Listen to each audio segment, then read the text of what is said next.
Right, we're going to get it this time. This is the Fair Enough City podcast, and it's presented by me, Denis, and my really good friend, Roger O'Sullivan. This is the podcast all about the Irish soap opera Fair City, made for people who've never watched Fair City. And it's watched by over 500,000 people in Ireland every episode. Just to put that in perspective, that is 1/10 of the Irish population. And twice the population of Iceland. So what we're going to do with this show, this podcast, is we're going to take each Fair City episode, blurpy fucking blurp. I actually think we write it down.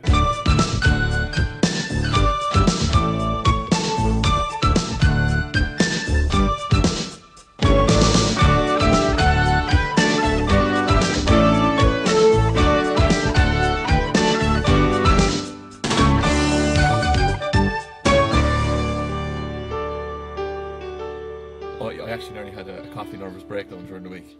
Really? I had so much coffee in the morning. I went to bed at 7:30 and I got up at 5 o'clock in the morning. I was feeling really good. And, what were you up to? I was just wanking and stuff. But no, it was great. Jesus. I was drinking loads of coffee. And I drank a pot, like. It was just unreal.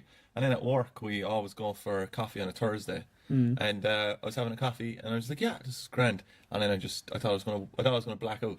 I started getting the shakes and everything, and I couldn't sit at the table, and I was like, I have to go back up now, guys, to the office. And I just had to run around the place. Too much coffee. Too much caffeine. Last night I went for a jog at night, and Night jogs, and I was wearing a headlamp Who got you that? that Denis bought me last year for Christmas. Safety first. Yeah, lovely headlamp. Didn't want him getting attacked by woodland creatures. And as I was wearing it, I thought, what if this is going to cut off the circulation of blood going around my head, and I collapsed outside running, and I'm never found again. Do you think then it would just continue to cut it off, and you'd be basically half Roger when you wake up? What do you mean by half Roger? Um, You're finding a new co-host. Yeah. Well, I'd have half a co-host. It's done in aid of me. Even though your notes will still be the same. Thanks. Welcome Lovely. to episode 14, is it? Yeah. Episode 14. You know what? I was actually more impressed the last few times we've done the episode count. But this time it seems like it was very long from episode 13 to episode 14 for some reason. Do you like 14 as a number? 14 is a number, never liked it. Really? Nope. I liked it because I liked 7 and it's double 7. Double 7, yeah. 21 is a good one though. I like 21, yeah. Yeah. I like any divisible of 7. Except for 14. Not for me. Brilliant. Why were we made learn timetables? Or times? Are the times tables? I think times tables, yeah. Why are we made learn them? Did you have a times table book? Yeah. Oh, have you seen the cover of that recently? Assuming we had the Of same the times table one. book? No, Yeah. not recently, Roger. No, because I saw it last week. How did you get your hands on that? Oh, Jesus. Come on. Times tables book. I'm going to show you a picture of it because I always thought it was cool, if presuming you had the Fallon's one, like I did, this one, that it's a... Jimmy Fallon. It's brilliant. What great improv. It's a skyline of skyscraper buildings, but that from above, you realise they're actually the different mathematical symbols. Sweet Jesus, Roger. If you build up one more thing that is that much of a deflated balloon, like... Do you know... How did you come across that? Why were you looking up the covers of times table book, you weirdo? Do you want to know why? I don't know. Will I try and guess? Were you... All right, you either have an illegitimate child you haven't told me about, and you had to get books for them. You were They could be illegitimate. in a charity shop, and you came across a times table book, or you're just insane and you stayed up really late and somehow got the times table books. Well, it's the last one. It's the last one. It's yeah. the last How one. did you find yourself looking that up? I don't know. I was listening to Eddie Izzard's audiobook, and he talked about how he was particularly good at the times tables. Yeah. And then I decided to look up, I remember that book. And I looked it up, and I saw the old cover of it. And it took me right back, so it did. And also, last night, I was up until 3 o'clock watching a documentary about people reminiscing about what their lives were like under Soviet rule in Russia. And? Some of them liked it, some of them didn't. That doesn't connect to the story, though.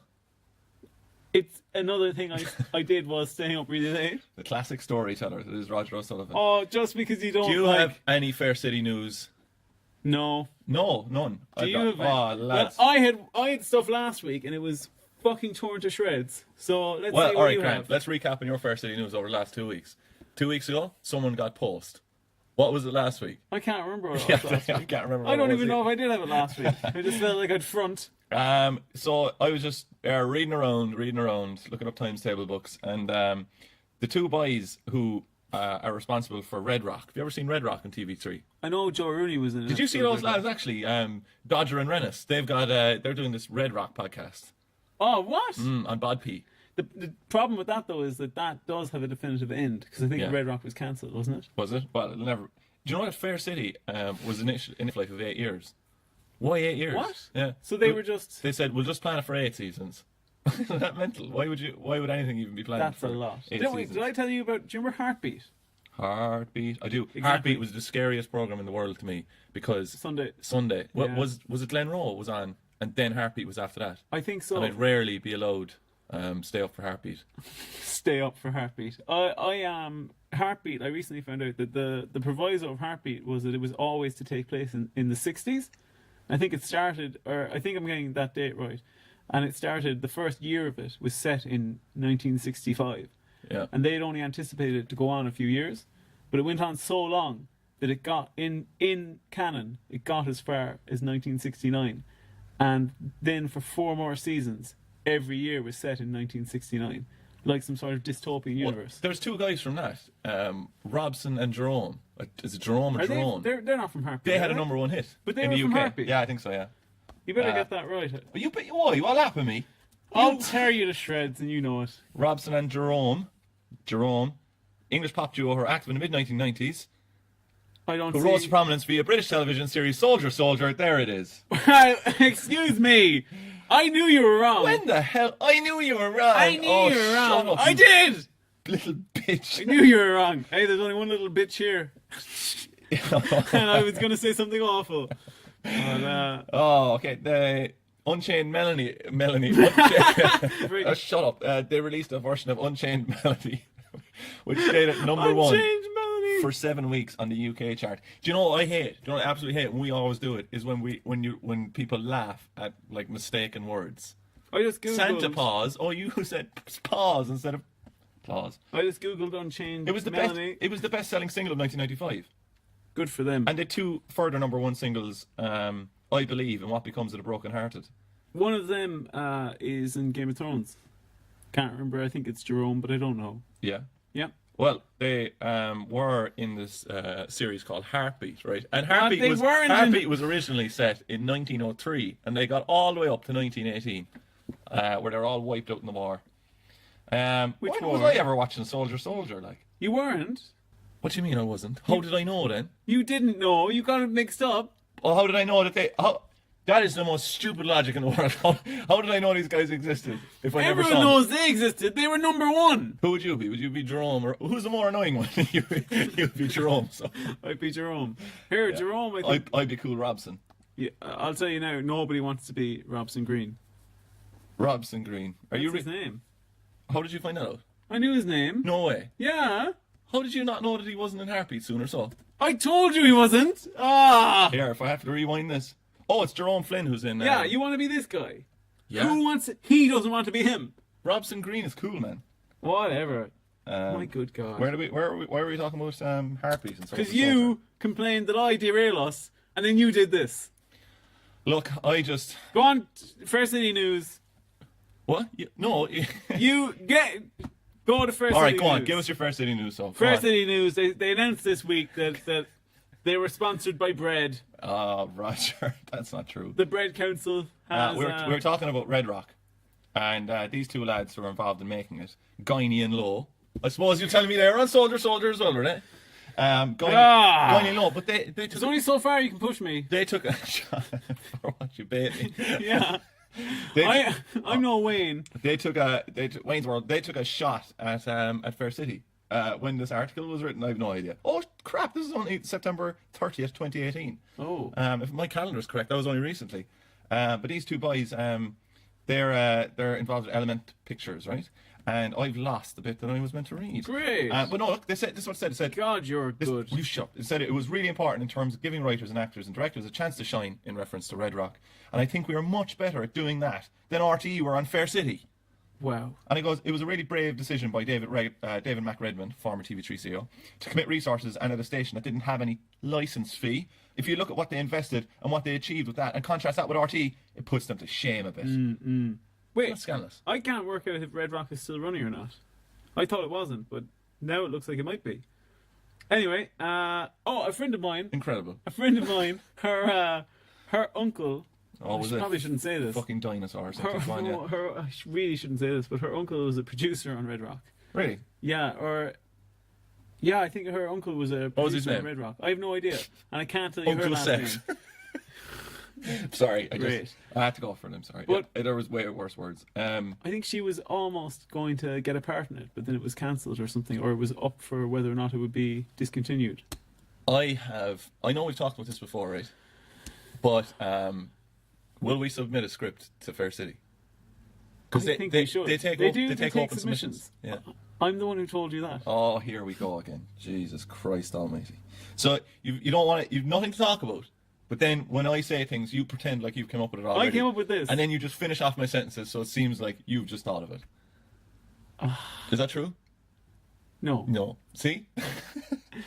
You're Right. getting worse. You're getting worse. And I'll tell you why.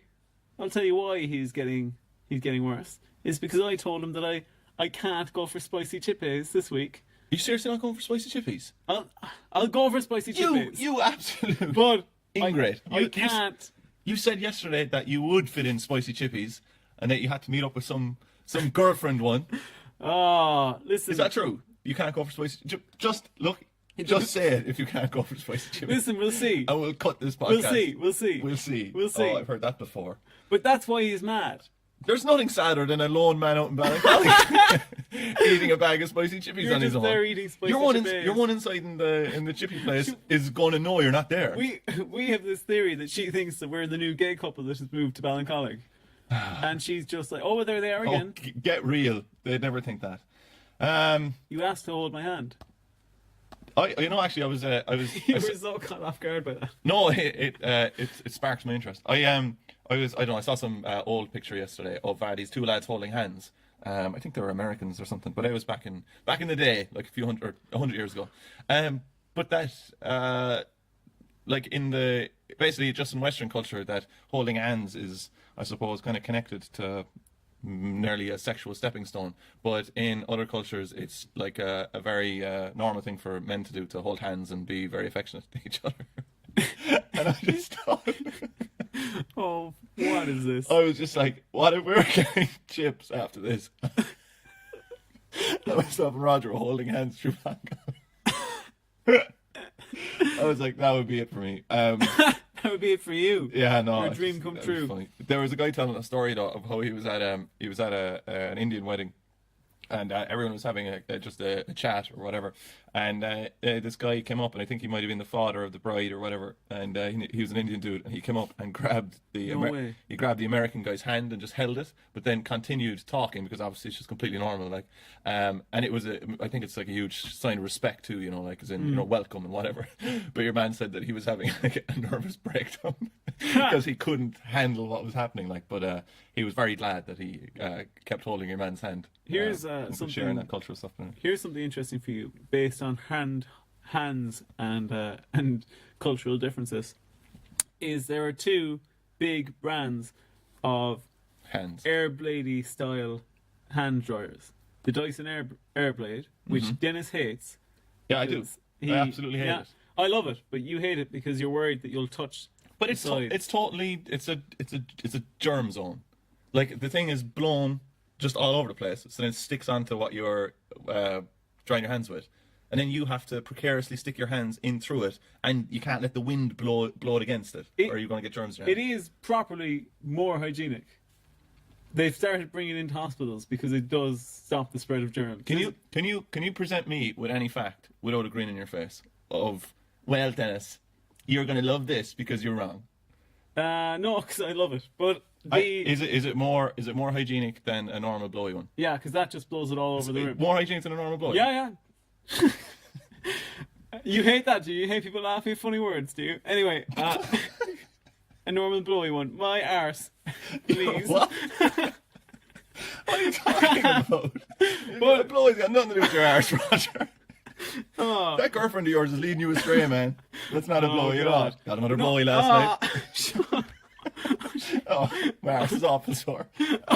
We needed some wet wipes. Okay. Wait, I was What? the Mitsubishi one. What? Mitsubishi What the fuck are you talking hand about? dryer dries your hands to a lower degree because the acceptable amount of moisture left on your hands after going to the toilet in Japan is higher than the West because they don't have a culture of handshakes. What? That's true. You can look it up. No, okay, right. Oh. But what? You don't need it as much, is it? Yeah. So hand dryers in Japan don't. Their aim isn't to get all the water off your hands. It's just Some to of it. get a little bit of it off. But I like. What is that's confusing though, because like I mean I dry my hands because I don't want my hands to be wet, not because I'm anticipating shaking someone's hand. Really? Yeah. Wow, that's strange. Is that weird? Yeah. Yeah, I'm just constantly as a business guy. Businessman. My constant worry is what if I have to shake the hand of a big client and I've only got dirty toilet water all over my hands. Well, okay. Why are you sticking your hands in the toilet water? But all right, okay. We've got a few people in talking to us this week. We've got a few fannies, as you like to call them. I just call them fans. It stresses me out when when you start talking. Why? I don't know what. It's way worse for me because No. I present stuff that I have shoddily researched, and then you happen to have some sort of germ fact about it. I don't know what you're going to attribute to me when you're speaking. Oh, right, that is true. Yeah, no, that's true. That is worrying for all of us. But so we got some people in listening to the podcast, which is fantastic, right? It's great, and we got people into us on Instagram, and they did make a request. But when I say request, it's more like, someone just started following us there, Raj. Really? Yeah, pretty cool person by all accounts. Anyway, look, we got this person into us, and I'm going to read out what she said. I assume since they wanted us to wish their friend a happy birthday, I can say their names. But Amy Gallagher, anyway. How funny would it be if they didn't want that? Happy birthday too. So anyway, this one, Amy Gallagher, she's tuning in from Hong Kong. Can you believe that? From Hong Kong? Roger O'Sullivan. No, I was just saying. you stressed the N and G very much on I was those. just saying that. You. But anyway, she Amy said, Gallagher. Yeah, Amy Gallagher says, you wouldn't give myself and Karen Herity a shout out in your next podcast. It's her birthday tomorrow, which was last Monday or something. And we are both sound very funny podcasts, right? So thanks very much, first of all, for listening in. Yep. And it's your lucky day because I then agreed that you would sing Karen happy birthday happy on birthday. the podcast. Yeah. So if you just want to sing Karen happy birthday there. Will I get the guitar? No, don't. Don't get the guitar. No. So we can't actually. Well, no, we can now. We can sing it now. Happy birthday, because I believe it's gone out of copyright, hasn't it? I'm not sure. I'm going to check that. I don't think they can sing it anymore, can they? Or I don't think you can sing. No, because I think that was up until recently you couldn't. Well, why don't you make up your own version? My own version. Yeah, just make up your own version. Well, what I was going I'll to get you a do- backing track there. Oh, do that. Yeah. No, actually, there's a backing track in here now, right? So just No. What? I have to hear it. No, you make it up and I'll match it then. All right, so it's Karen Herity, right? Okay. No, we have to retain our fans here, so better be good. Pretty good, yeah. Yeah. Happy birthday, Karen Herity. Happy birthday to you. Happy That's birthday. very close to the original. Happy birthday. Hope you're having a fun time in Hong Kong. That was a better pronunciation. Happy that time. birthday, Karen Herity. Happy birthday to you. Uh, You're an indeterminate age, but I'm going to say one that you interpret as flattering. What age do you think she is? I don't know. I don't know. Between 19 and 25. All right, well, we don't know. But that was lovely, Raj. Yeah. To be honest, I could have done without it. It was Had very, you? very stressful. But thanks for Amy and Karen there for listening anyway. But They're gone now. Wait, we've got They're it. gone now. We've got it. Well, They're not listening that was, anymore. That was your fault. So I could have gotten the guitar. It would have been great. So we did a gig down in Limerick on, when did we do this? I don't know, last Monday, just before our Tuesday podcast, because that's how weekdays work. And we did a gig down there, and I was emceeing it, and we got a message afterwards, and it was from. Well, I'm not actually going to read this person's name up because I don't know if I'm allowed. So we'll call her. Give me a name. Elizabeth. It has to be an Irish name. Elizabeth isn't Irish, no. Elizabeth. Elizabeth. Sinead. Sinead, right? So Sinead got onto us and said, "Oh, look, saw your show last night, as in the comedy thing we were doing." And she said, "Can you give me the name of the podcast?" Right? So she went away and listened to it, and it turns out that Sinead is actually from the Gaeltacht. Really? Yeah, right. And Now, we've just been talking about Irish. we'd been referencing what Roger, it's Roger's term, not my term, Gaeltacht Nazis, and he. Oh well, okay, maybe I said it, but we were saying that people from Gaeltacht, not all of them, but a tiny minority, right, a huge majority, they don't, they're kind of possessive of the language, and maybe they don't want other people to learn it or whatever, and they make it hard for people who don't know Irish to learn it. Well, Sinead says, "Tell your buddy." Right? This is what she says. Right? This is not what she says. This is true. Tell your buddy. No, what were you talking about? You were saying Riname Darmid and Riname Darude. Yeah, yeah. Right? And why was there a difference between the two pronunciations? Yeah. Right? If this is the real answer to that, I'm going to be delighted. Tell your buddy Darmid is a made-up book Irish name. Back in Dingle, it's Darude. Oh. Right? Learn your Irish from speakers, not books. She didn't say that. I swear to God she did. Excuse me now, but I can't buy a speaker for €13.95 on Amazon.co.uk. She says then, I said, look, I'll get on to Roger and we'll have a discussion about it, right? And she says, we are allergic to fucking book Irish shite. Pricks called fiacra and the like, making up new words. So, I mean, I think it's pretty obvious that people from the Gaeltacht definitely want people to learn Irish, judging by Sinead's reaction to a small mispronunciation, which, I mean, was attributed to a teacher in a classroom. Yeah. But no, that's what they say, right? Don't read any books on Irish, right? Because they're useless. Just go down to the Gaeltacht and join their cult, and that's how you should learn Irish. Yeah. And thanks for tuning in, Sinead, and thanks for listening to the podcast. Glad to hear it. And don't worry, I won't ever read an Irish book again. All right, so 4 episodes as always this week. Episode 1's broadcast on 7th of October, the 9th of October for episode 2, the 10th of October for episode 3, and believe it or believe it not, the 11th of October, which is a Thursday, for episode 4. Now, what we're doing this week, right? Will we reveal what we're doing in a different format wise? Yeah, go on. All right, so what we're doing, right, it might fall on its face, we don't know, but we're hopeful for it, is that we're going to take the lead on 2 episodes. So Roger's going to take the lead on episode 1 and 3, and I'm going to take the lead on episode 2 and 4. Yeah. Because what we found is that it's just killing us doing notes for 4, and we think we can do a better job if we just focus on 2. Yeah. So actually, interestingly enough, one thing is we're going to get to our friends at entertainment.ie soon, but I have bad news from them. But that I didn't tell you about. But oh no, my notes. No, I feel like you when you bring up stuff. Yeah, well, I wanted you to feel that way. My notes this week are the largest word count wise they've ever been, and I was only taking notes on 2 episodes. Unbelievable. All right, so this is episode 1. It's broadcast Sunday, 7th of October, 2018. Are we going down to our friends? Yeah, I head up to your friends entertainment.ie. Yeah. See if they'll cash a check for you. Well, here we go. They didn't do a summary for the Sunday episode. What? Yeah. They didn't do it. They didn't do it. I don't know if the person was sick. What the hell is going on up there, Roger? Oh, calm down. You were living in their attic for a week. What's going on? Well, they said they just couldn't do. They were too excited for what happened on Sunday. So there's no description. All right, will you just take it there, so and just make an entertainment.ie description off the top of your head? Okay.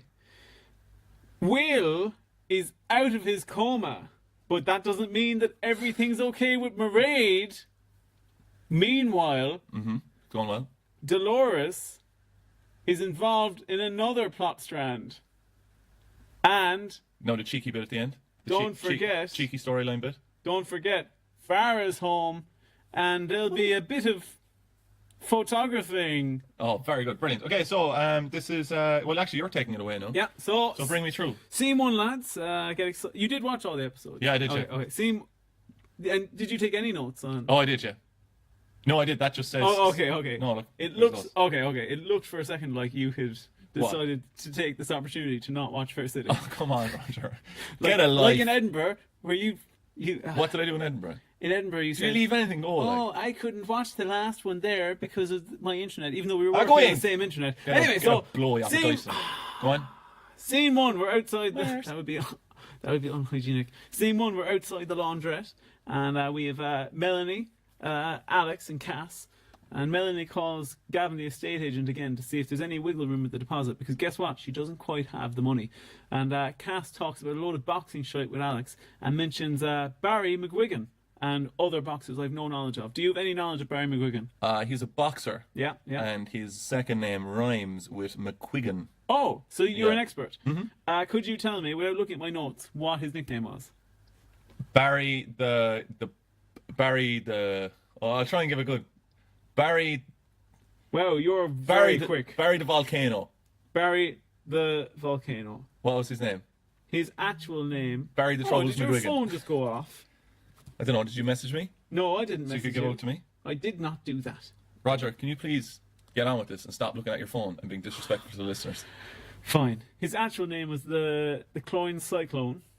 The Volcano, still fairly close close. enough, yeah. You know, I've had headphones in for half an hour and there's no sound out of them. They're just comfortable. Not weird. But anyway. Very, very good, very good. And he was. You're trying to sell this bit because it's falling flat. It's not. Go on. No, I'm done. Come on, will you? At some, I'd say you're tough to go out with. At some stage, he was the featherweight world champion. Roger, we practically are going out, like, so you know. You are tough. Well, I'm the one who has to go and get soul chippies on myself. Imagine that. All right, come on. He was popular with both Irish and British audiences. Oh, brilliant. And he represented Northern Ireland in the Olympics, I believe. And All right, I'm out. Hey! I'm out. I checked out. And he was representing neutrality and peace in a time when Ireland was affected by the Troubles. And could you guess his boxing record? I'd say total fights 35. You really bastard! What is it? It's 35. How many wins does he have? If I was to hazard a guess. You evil man! 32. Yes. And Right. how many many what? wins by KO? 9. Oh, you didn't read that far, did 7. you bastard? You can't call me a 28, bastard. and he lost Did he 3 get times. 28 knockouts? That's a strong lad. Unbelievable. Um, Here, you called me a bastard. oh no, I didn't.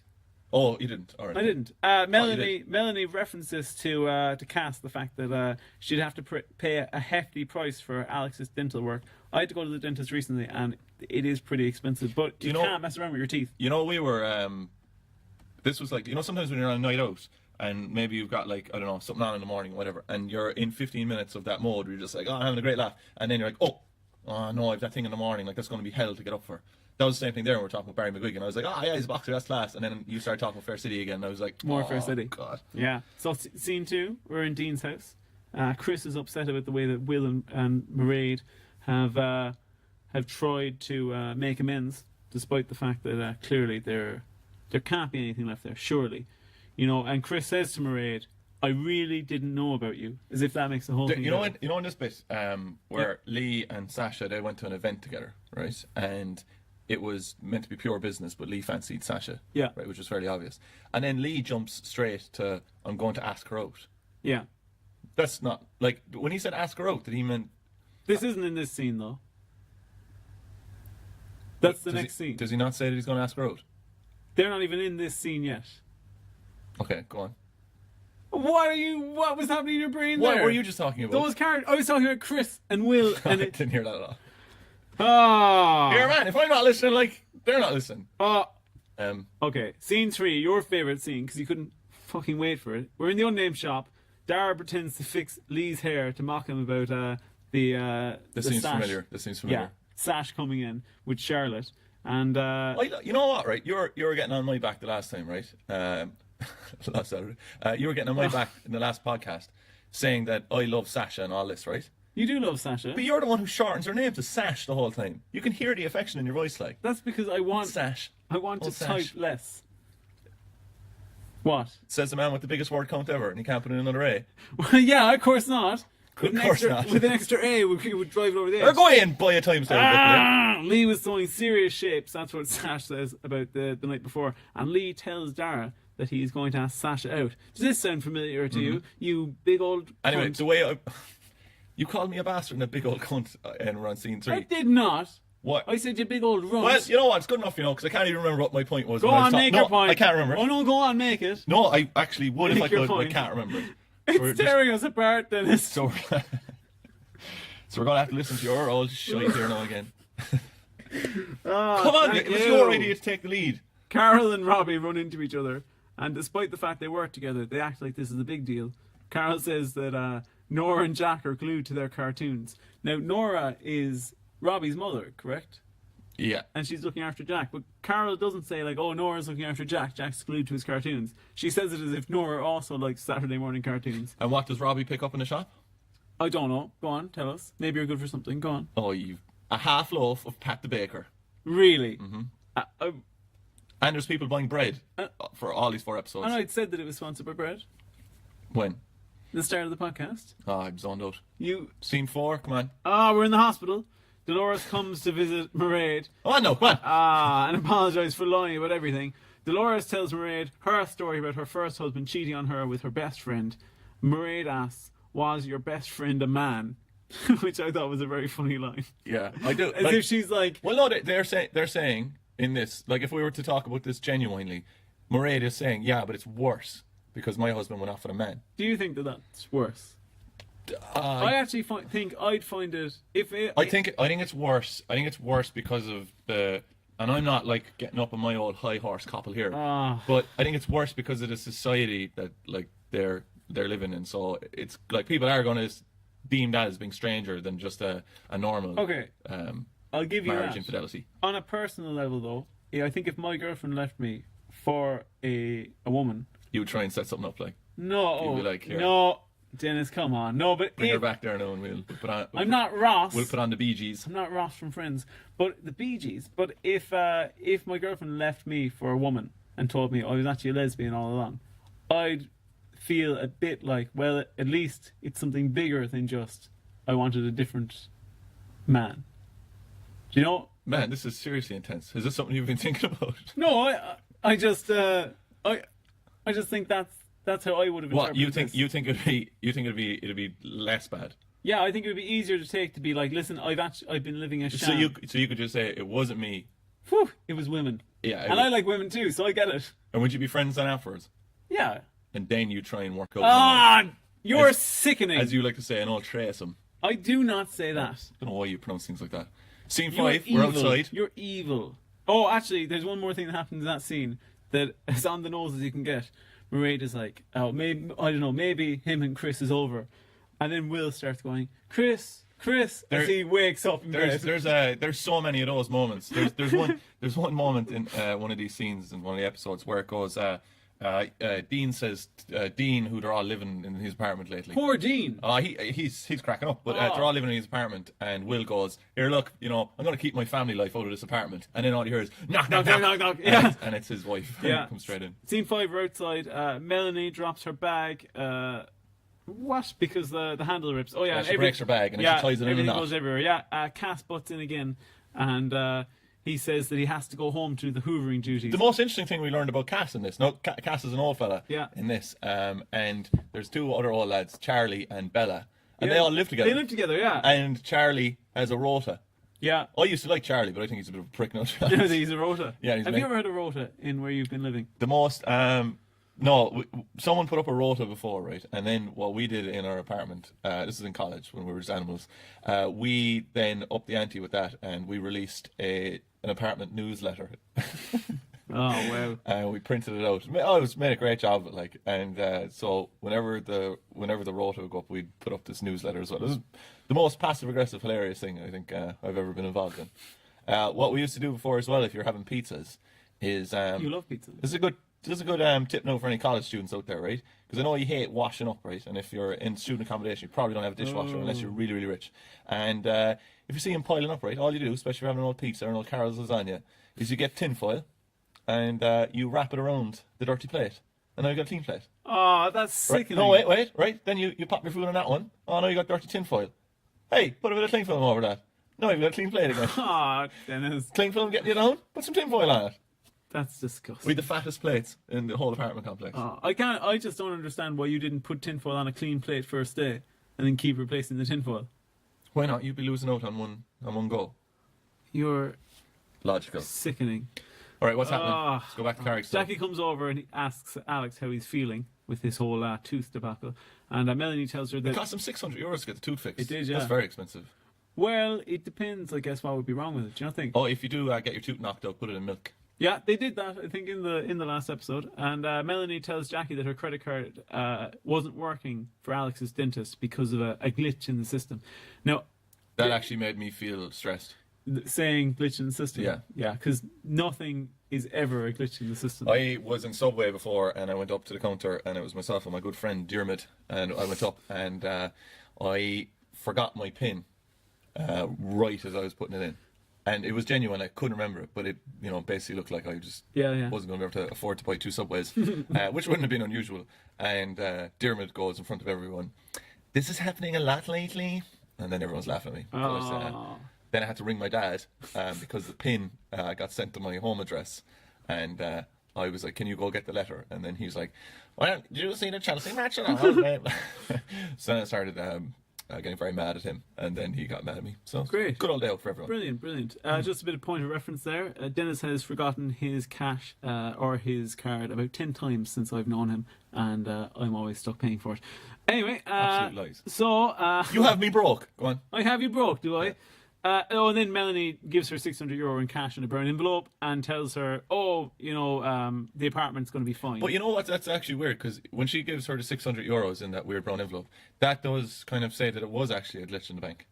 I don't think so. Because where did she get the extra money from so fast? I don't want to. How would you make extra cash on the side if you were in a... How would I make extra cash on the side? Actually, how is that thing down the docks going for you? Is that working out? The hours are shite. Yeah? Unbelievable. There's a friend of mine, and he's... Shift work. We went out drinking one night. Shifting and work. Then the next day, Dick work. we went drinking, and... this is a good story. We went drinking, and I'm going to have to cut that out now. It's going to be annoying to fix that little thing. But, it doesn't matter. I don't care. Oh, neither did anyone else. We're in the community Basically, he centre. went down the docks, and he told us a heartwarming story about how a lad flashed him down the docks. And he was laughing so much about this, that this guy flashed him down the docks the time after we were in the nightclub or whatever. And then one of the lads asked him, "Why were you down the docks?" And he was like, "I have to go." We once had to park up by an unusual spot in Cork City when we were about maybe 20. It was the only place that my friend Cahill, who was the only one of our friends who could drive, could get a parking spot. And he couldn't successfully pull out of the space. And the car next to us was completely steamed up. And then a man exited the car, very red-faced and angry, while a woman suspiciously stayed in the car and covered her face. And he said, come on, drive out, get out. And eventually he calmed down and realised that the quickest scenario for him to get my friend Cahill out of this place would be to relax and start telling Cahill, no, it's fine. I remember when I was just starting driving as well. And he's easing him out as he's thinking, the sooner he leaves, the sooner I can get back in there. Have you ever gone dogging? No. What? No. Have you ever had sex in a car? No. Have you ever... I'm not playing this game anymore. Scene 6, we're in the Here, if community you want to look centre. at a hilarious Facebook page, have a look at, I think it's called Mallow Doggers. It's where a group of people from the Mallow area go dogging. Dogging is actually one of the weirdest things. That's not true. It is, yeah. Dogging is one of the weirdest things, though. Like, I always understood dogging as just being you're going to have sex in a car, but dogging is you're going to have sex in a car while other people watch you have sex in a car. That's what dogging is. Is that what dogging is? Yeah. Oh, I have done that. Oh, Yeah, scene 6, community centre. Laura and Sasha take the piss out of Robbie for wearing aftershave and scrubbing up well. There is no evidence to the viewer that Robbie has changed his appearance he's whatsoever. wearing the exact same stuff he Yeah. wears all the time. Oh, it's a joke. He tells them that Carol, him and Jack are going on a family day. And who's hosting the family day? No, The brewery. Does that Brewery. sound legitimate? A brewery doing a family day? I don't know. Sure, that's why they used to sell candy cigarettes before to get Yeah. kids smoking early. Oh, I smoked a pipe for the first time ever over the weekend. Brilliant. I hated it. Mad lad. Anyway, they know what's up. Why you don't even smoke? Why would you expect it to be nice? Because you What did you smoke it with? What Or did I what did you smoke put it into it? with? Like, I got some pipe tobacco. you went in and bought it. Yeah. What did you have? That you just pipe tobacco. I said, Like? can I have pipe tobacco? And he just handed it And they up were to like, you. oh, weak, strong, mild. How much is pipe tobacco? Oh, it was like a tenner. Brilliant. Yeah, do you think it depends on the pipe? It probably does, is it? Like how Oh, nice it is. There's a lad who used to live across the road. He still lives across the road from me, or lives across the road from my parents. What's his name? Christy. Christy had a pipe, and Did he? he'd be smoking away. But like you could smell the pipe smell from like 10 miles away. I like the smell of pipe smoke, but I don't like it in me old mouth. My aunt What? used to smoke a pipe. That's true. Anyway, Really? yeah, that is 100% true. So he tells, Laura and Sash know that Robbie's clearly trying to get back with Carol. And Dara comes in and tells Sash that Lee is going to ask her out and to be very careful. I was actually surprised by that. I thought Sasha was into Lee. In the previous episode, I Would thought you maybe. in this right? Dara basically finds out that Lee is going to ask out Sasha, this girl he fancies, and Dara like steps in and tells the girl that Lee's about to ask out that Lee likes her, and like obviously Sasha could never like him, so let him down easy. Yeah. That's scandalous. Oh yeah, I wouldn't. I'd just let it play out. Like I'd text him. Like that's what I've done for the girls for you. Like I've texted them, just say Roger's on the way. Like Really? yeah. No, you've gone hard luck, ladies. It's not, He's already got one. he doesn't understand what a blow is, so it's Oh, there's going to it's be gonna be a messy. horrible mix-up. There was a girl who I was friends with in primary school, and she told me secondary school, and she told me, I don't know why I said, and she told me that she was going to ask out Christ. a friend of mine, and that friend, I swear to God, there is not a person on earth that he hated more than her, and she was like, I reckon he's into me. I'm going to ask him out. And I said, whatever you do, do not do that. She goes, no, I'm going to do it. I have a horror story actually. This lad asked me before he wanted to break up with his girlfriend, and he asked me like, what should I say or whatever, like, and because that's how conversations were as stupid as that in secondary school, like, and this was even what was this, like fourth year or something, and the way your whole life like is like dangling in a thread when you're in secondary school, like by these social interactions. And he asked me, what should I say? And I just said, look, say, blah, blah, blah, in a very nice way or whatever. Probably some stupid teenager things thrown in there. Yeah. When he was breaking up with her, he said, Denis said, he quoted me like, all hell broke loose. Wow. And I wasn't on a particularly good, like, like terms with her. No, just like as in like I was not high up the social ladder, no. like, so this It booted me was down like a the few. fans told me to break up with you. No, like this was a bad social move, but I couldn't believe it. In first year of college, I met a lad and I introduced him to another friend of mine, and they ended up going out for 3 years. And then after 3 years, they broke up. And when I met him after they broke up, he said, "This is all your fault." What a cunt! I suppose it was technically. Oh, come on. Scene Here, 7. you better speed on, man. Scene 7. Will we skip one? Yeah. Okay, right. Scene 8. We're in Sharon's house. Sasha comes in to visit Lee. Lee is rearing to ask her out for dinner. Sasha hits him with the "I'm just not that into you" line. She actually Sash does says- several ones. She says that he's not her type. Yeah. And then Lee gets very sad and embarrassed and shows Sasha the door. And I want to say, I'm going to post this up on our page. The actor that plays Lee, can't remember his name now, he's actually raising money for, I think it's, I'm going to get the charity wrong, but he's raising money for a homelessness charity in Dublin. And based on what a tough week he's had with Sash this week, we're going to share that page. And we would urge everyone to go and donate to his cause. Do you want to hear the most embarrassing thing I think that I've ever done in my life? What? That I just remembered. on. So I'm sitting in a caravan. Do you find that these podcasts are almost like seances for bad memories? Probably. Yeah. I was. It's just something. Just I buried this one. I was sitting in. And remember my previous comment of being down the social pecking order. Down the knocks. So I was sitting in a caravan on our holidays in. God, I don't know where it was. I have no idea. But let's say Kerry somewhere. I'm sitting down there and I'm on my phone, and phones were not around that long at this, maybe a few years or whatever. Yeah.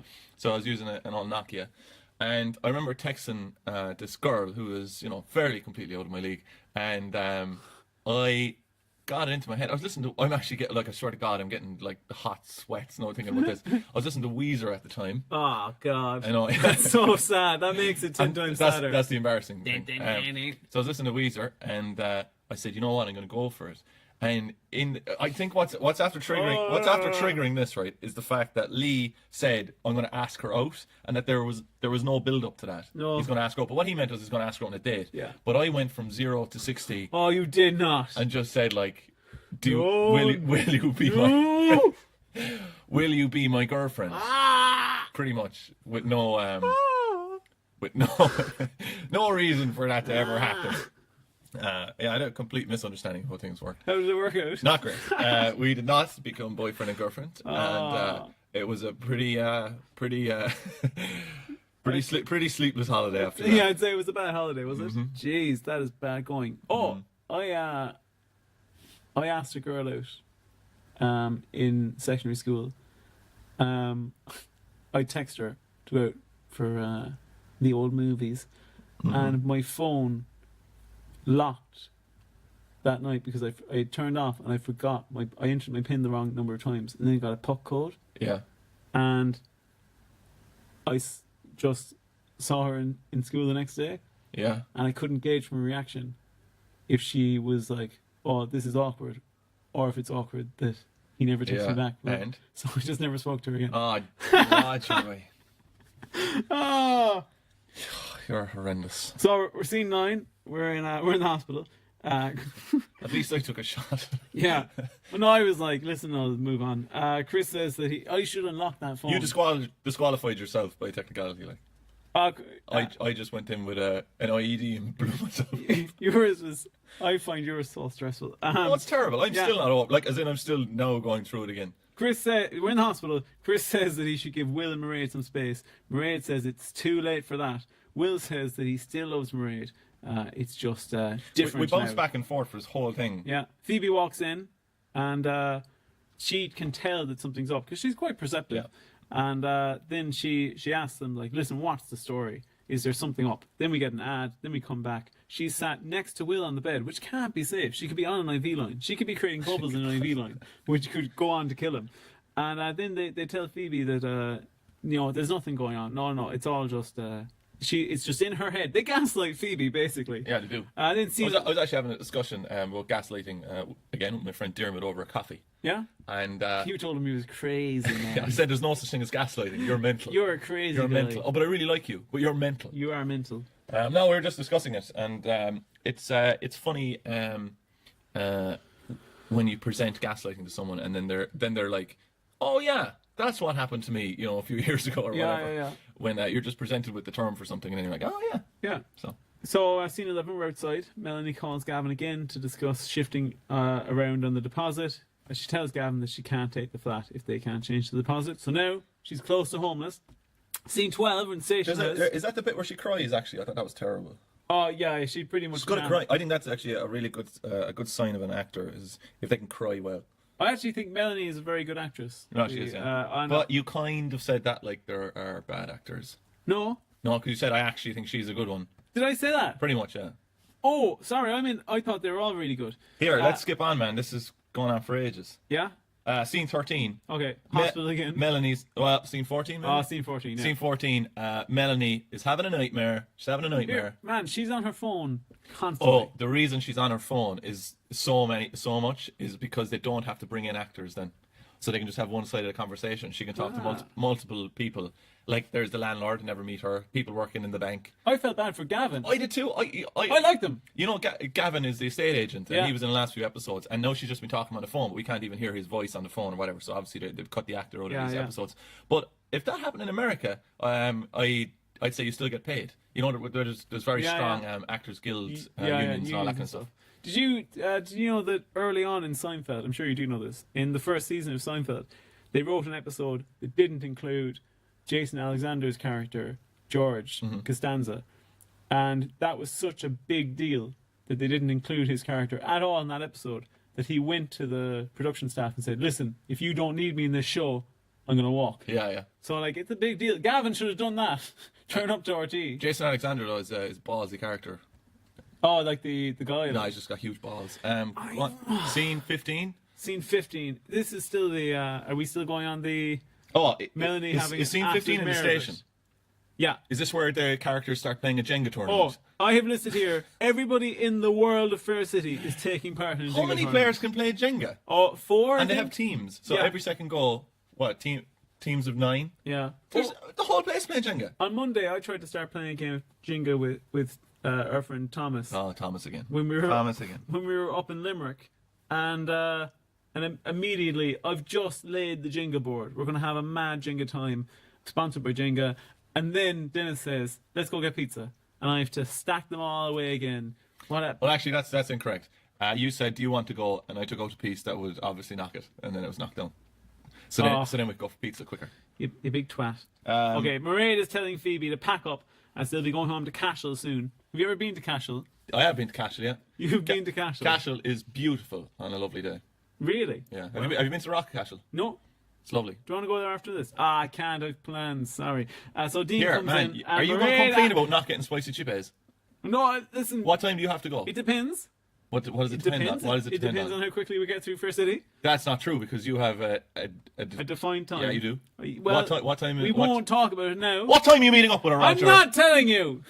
When I told her today that we're going to meet up and make it Thai red curry, but when I I'll be fucking fat with spicy chippies. But when I told her that I was going to have to tell you that we might not be able to get spicy chippies, but we might be able to as well, that he was going to ask, who's she?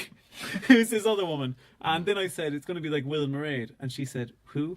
And she doesn't even know who Will and Mairead are. No. Does she listen to the podcast? No, she doesn't listen to the podcast. That's scandalous. But I told her she came up in it. As my good friend would give you, he'd give you this advice, right? No matter what the situation was. And bearing in mind my name is Denis, shortened to Den sometimes, he goes, get rid of her, Den. That's all he said to you. Get rid of her. But we had a small argument today. Get rid of her. Oh yeah, she was actually late. Get rid of her. Get rid of her. I told her that she came up on the podcast, and she went, "Oh, I'd listen to a podcast about me," and I said, "And you're,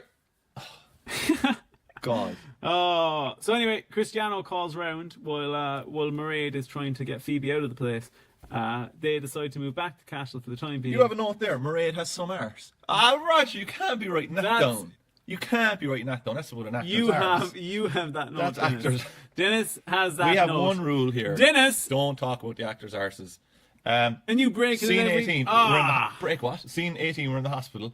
Will and Chris. Will looks absolutely mental. Will has gone, they've really crazified him over the last few episodes. Because he was a very, normal. Yeah, well-balanced character. I said that they took him from pretty much like a nothing character. Like a guy who was just like, his defining characteristic. Oh, shit. That's great. I just dropped something. His defining characteristic was that he was very normal. And but now they've just turned him into this deceitful... Wasn't that horrendous before as well? Like, maybe... Are you going to talk about your balls dropping? Yeah, maybe our female listeners are not aware of this, but what a thing before was when you were younger was like, oh, have your balls dropped yet? Did you ever hear that? No. Oh, come on, you have heard that. Well, no, I've heard it, but I've told you before that I hit puberty very early. Did you? Yeah. You would fucking balls onto your knees. I don't ever recall them not being dropped. Is there a new baby, Roger? Why is he smoking? It's a pipe. So it's finals. Oh no, we'll go second to last scene. We're in the station house. No, we were in the hospital already, man. I threw us into the hospital. Yeah, there's a hospital scene, then it's station house. Let's just go to the last one. Chris can't trust Will anymore. But believe it or believe it not, he's going to trust him for the next 3 episodes. Yeah. Will is a horrendous human being as it goes on over the episodes. I felt really bad for Chris. He's really been taken. He's been gaslighted. No, not really. Okay, what's your strict definition of gaslighting? Come on. Gaslighting is like telling somebody that they're crazy, but like he's not really doing that to Chris. He's just telling Chris. He's stringing him along more, I'd say. He's telling Chris like, oh, I'm just Chris trusts Will so much. He's not even questioning whether or not what Will is telling him is true. I think no, it's true, but I think that like Will has done enough now to demonstrate that he is a monster. Yeah. In so many different ways, and Chris is still. He's still there. I think they're pushing it a little bit with this storyline, like that Chris would stick around with this guy. I'll say it. I think Chris is probably a better catch than Will.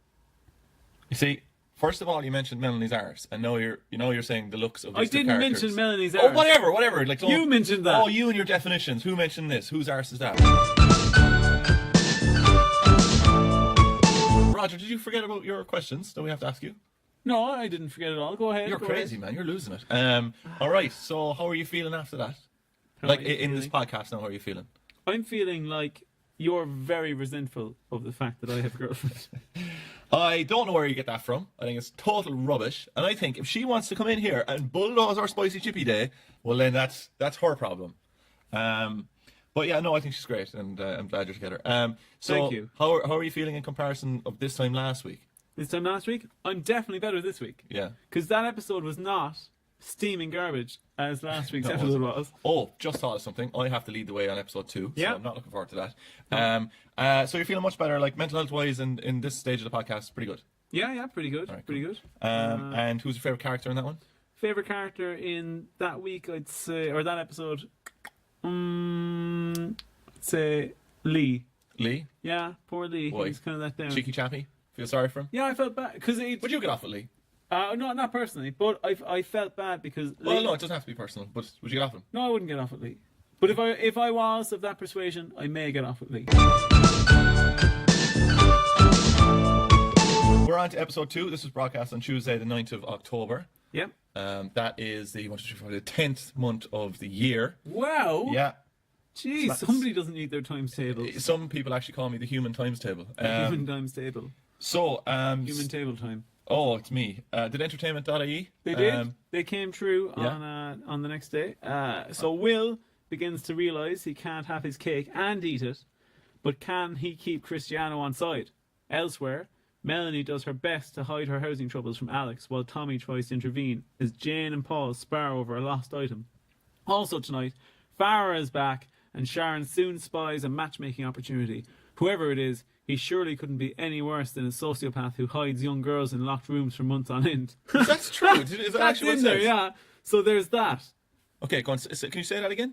Just the last sentence that he surely couldn't. Was it? I'll read that whole sentence. So Farah is back, and Sharon soon spies a matchmaking opportunity. Whoever it is, he surely couldn't be any worse than a sociopath who hides young girls in locked rooms for months on end. So there's that. They're definitely listening to us. You think they're listening to us? They're getting way better. That was class.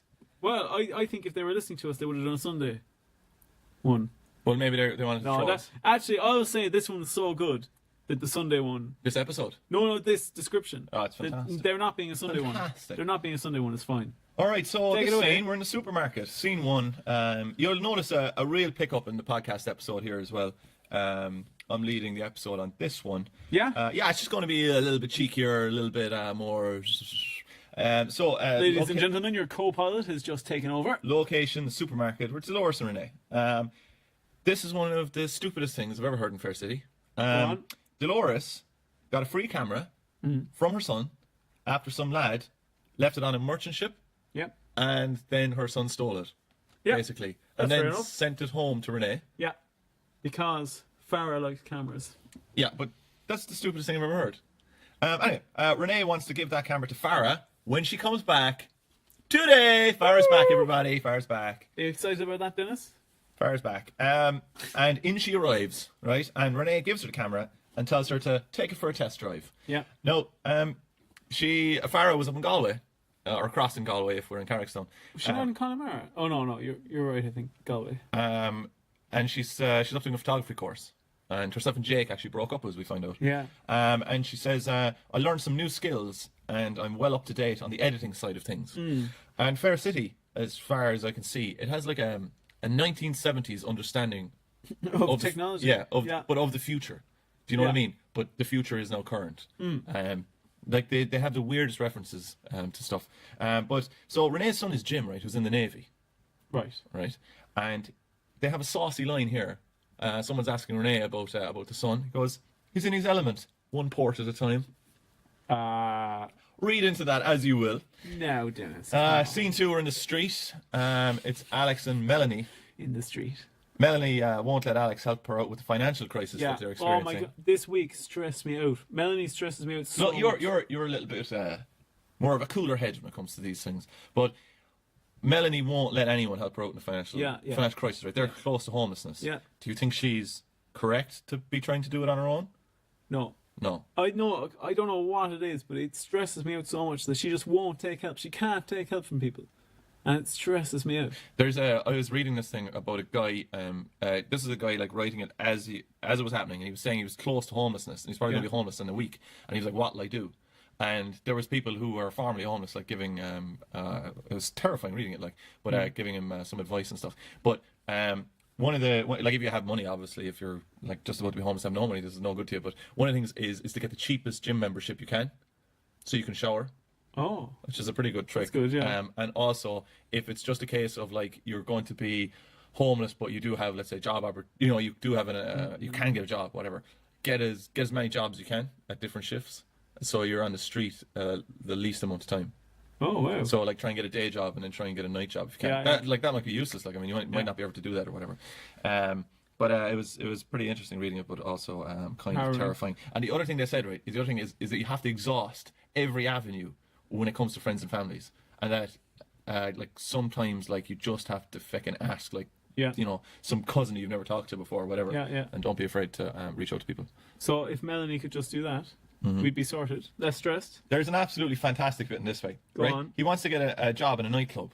Alex to earn more money, right? Doing a bit of glass collecting, and then Ray comes along and he says that I actually like this. This is a nice piece of writing here, where Ray comes in and says there's a trip to the Aran Islands, and that Alex hasn't told his mother Melanie about it because she didn't want her to be worrying about finances behind it, right? So this is unbelievable, right? So I looked up the Aran Islands, just some stuff about it. Can you name the 3 islands for me? Inishmore, Inishman, last one, the least known one, Inishbjorg.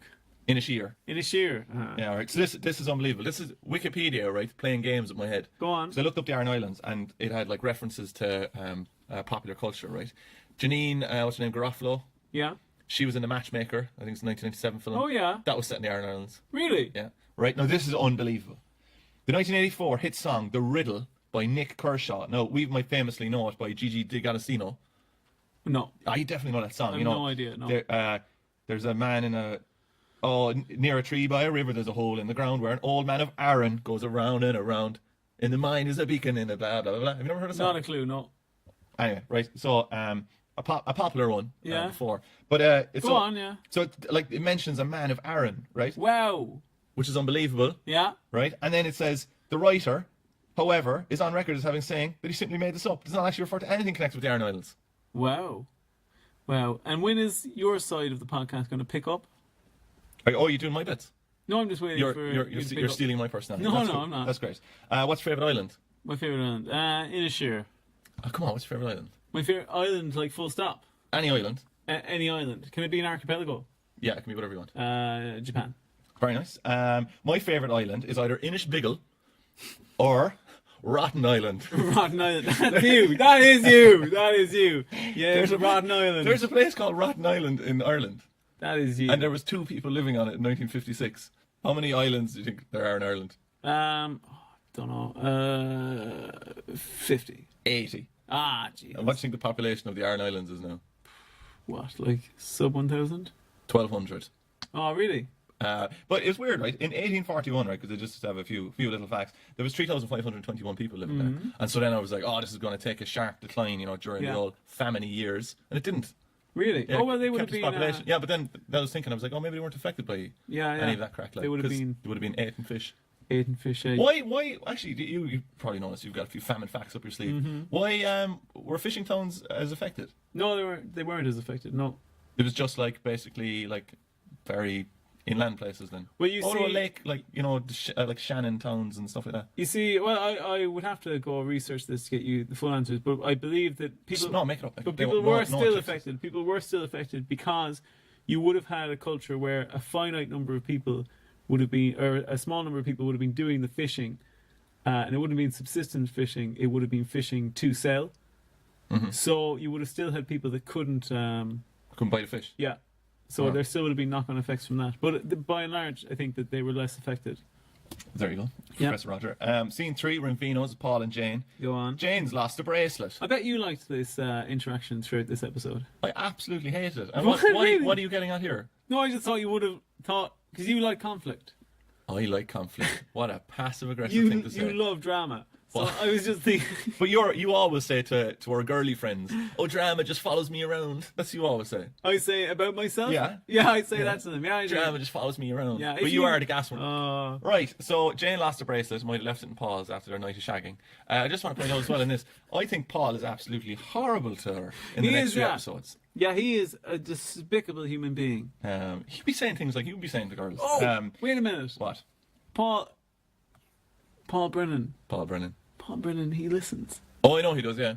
Paul Brennan actually does listen to this show. I want to take it back and say that I think Paul Brennan I have no opinion. You have no opinion. You're neutral. Yeah, I'm Swiss. We were talking about this before. Now I disagreed with it, but you said it was true. That it's a common No rule. way. No, this won't be mine. This won't be my belief. It's a common enough ruse by women, as yourself and Paul Brennan were saying, to leave things at a house.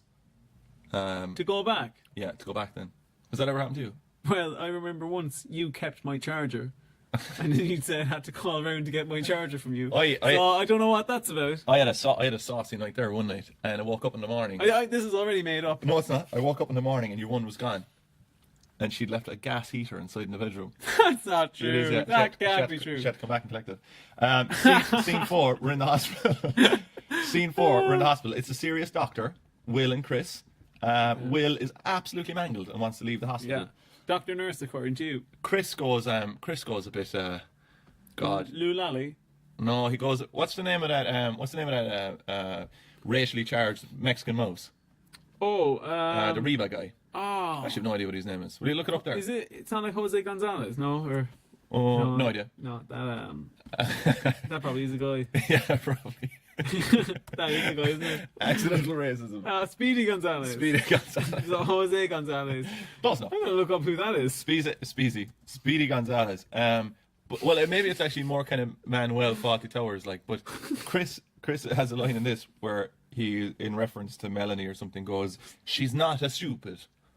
No way. Oh yeah. There's an like me in Hong She's Kong. She's not as stupid. Yeah, you in Hong Kong. Did you know? Do you want to know who Jose Gonzalez is? Mm-hmm. He's a Swedish Argentinian indie folk singer songwriter from Gothenburg, Sweden. Good for him. Yep. So what happens in this? Oh yeah, he wants to leave the hospital, and the doctor's like, he can't leave the hospital. That's basically that. Yeah. Scene 5, we're in the station yard. Jackie, were you excited about this news? Jackie wants to open up a. Roger is showing me some pictures of, like I said, a racially charged Mexican mouse. It's a prototype. They have listed here a prototype of Speedy Gonzalez, and it is. Jesus, is it racist? It is. Look, instead of describing it. Oh no, I won't describe it, but it's on the Wikipedia page of Speedy Gonzalez. Oh, actually, go down there. Was there a thing called Tobacco Road? Where's that? Tobacco Road. Oh, it's a cartoon. It's a cartoon. Right. Tobacco Road by who sings that? Tobacco. Oh, that's Tabasco Road. That's a play on words. Very nice. Tobacco Roads. Anyway, it's a song. It's a really cool song. Great. So Jackie wants to open up another dolphin pod near the airport. Are you excited about that? Oh yeah, I was very excited. Yeah? I thought twice the number of scenes. This is a very common used phrase in Fair City as well. It could be a good money spinner. Money spinner or earner. That's earner, yeah. Or a nixer. A nixer is a job that you do without paying tax. Declaring it. Yeah, that's bad in my view. Get a life. You should pay tax. Scene 6, McCoy's. I've been telling you for years. Jane, Paul, Declare it. and Farah looking at a camera. Jane tells a student to sod off who's trying to use a toilet. I thought that was... She goes from 0 to... She's a nasty piece of work sometimes. Yeah. And the student claims that it's discrimination. She's like, discrimination against what? And he's like, pissing. And then he walks out. And doesn't he piss on the wall? Yeah, he pisses all over the wall. wall. But he puts his leg up like a dog. And he pisses. It's a strange episode. I actually never saw someone piss like that until you did it. Sharon bulldozes in. You see right? more like that and less accusing me of horrible shit. Sharon bulldozes in and knocks Farah's camera on the ground. Yeah. And then Farah says that maybe she can, fix the camera or save the pictures trapped inside the camera. Again, a 1970s future understanding of what's actually going on. Tommy comes in. We don't like it all. And you don't like Tommy Dillon? He says, "What? Well, you don't have much notes on this now because I'm going with this one. What do you think the accident was that he now cannot live in his house?" Oh, there's a pipe burst. There's always a pipe burst. Yeah. All the time. And your man Damien is nowhere to be seen. No, that's true. But he wouldn't get Damien anyway because, come on now, they don't like each other. So Tommy's nowhere to live. Luckily, Jane offers him a place to stay and charges him 50 quid a night to stay. Yeah. That's pretty expensive. Do you think so? Yeah. What about mates rates? Mates rates. Oh, but they're not mates. Because he lived in her attic free of charge for years, I think. How long would you let me stay in your house if I had a burst pipe here? Burst pipe. Did you say a breast pipe? Burst pipe. All right. I would say, I'd let you stay a week anyway. A week. 7 solid days. Yeah. And on the 8th day, would you say? On the 8th day. On the 7th day, I'd ask you for an update.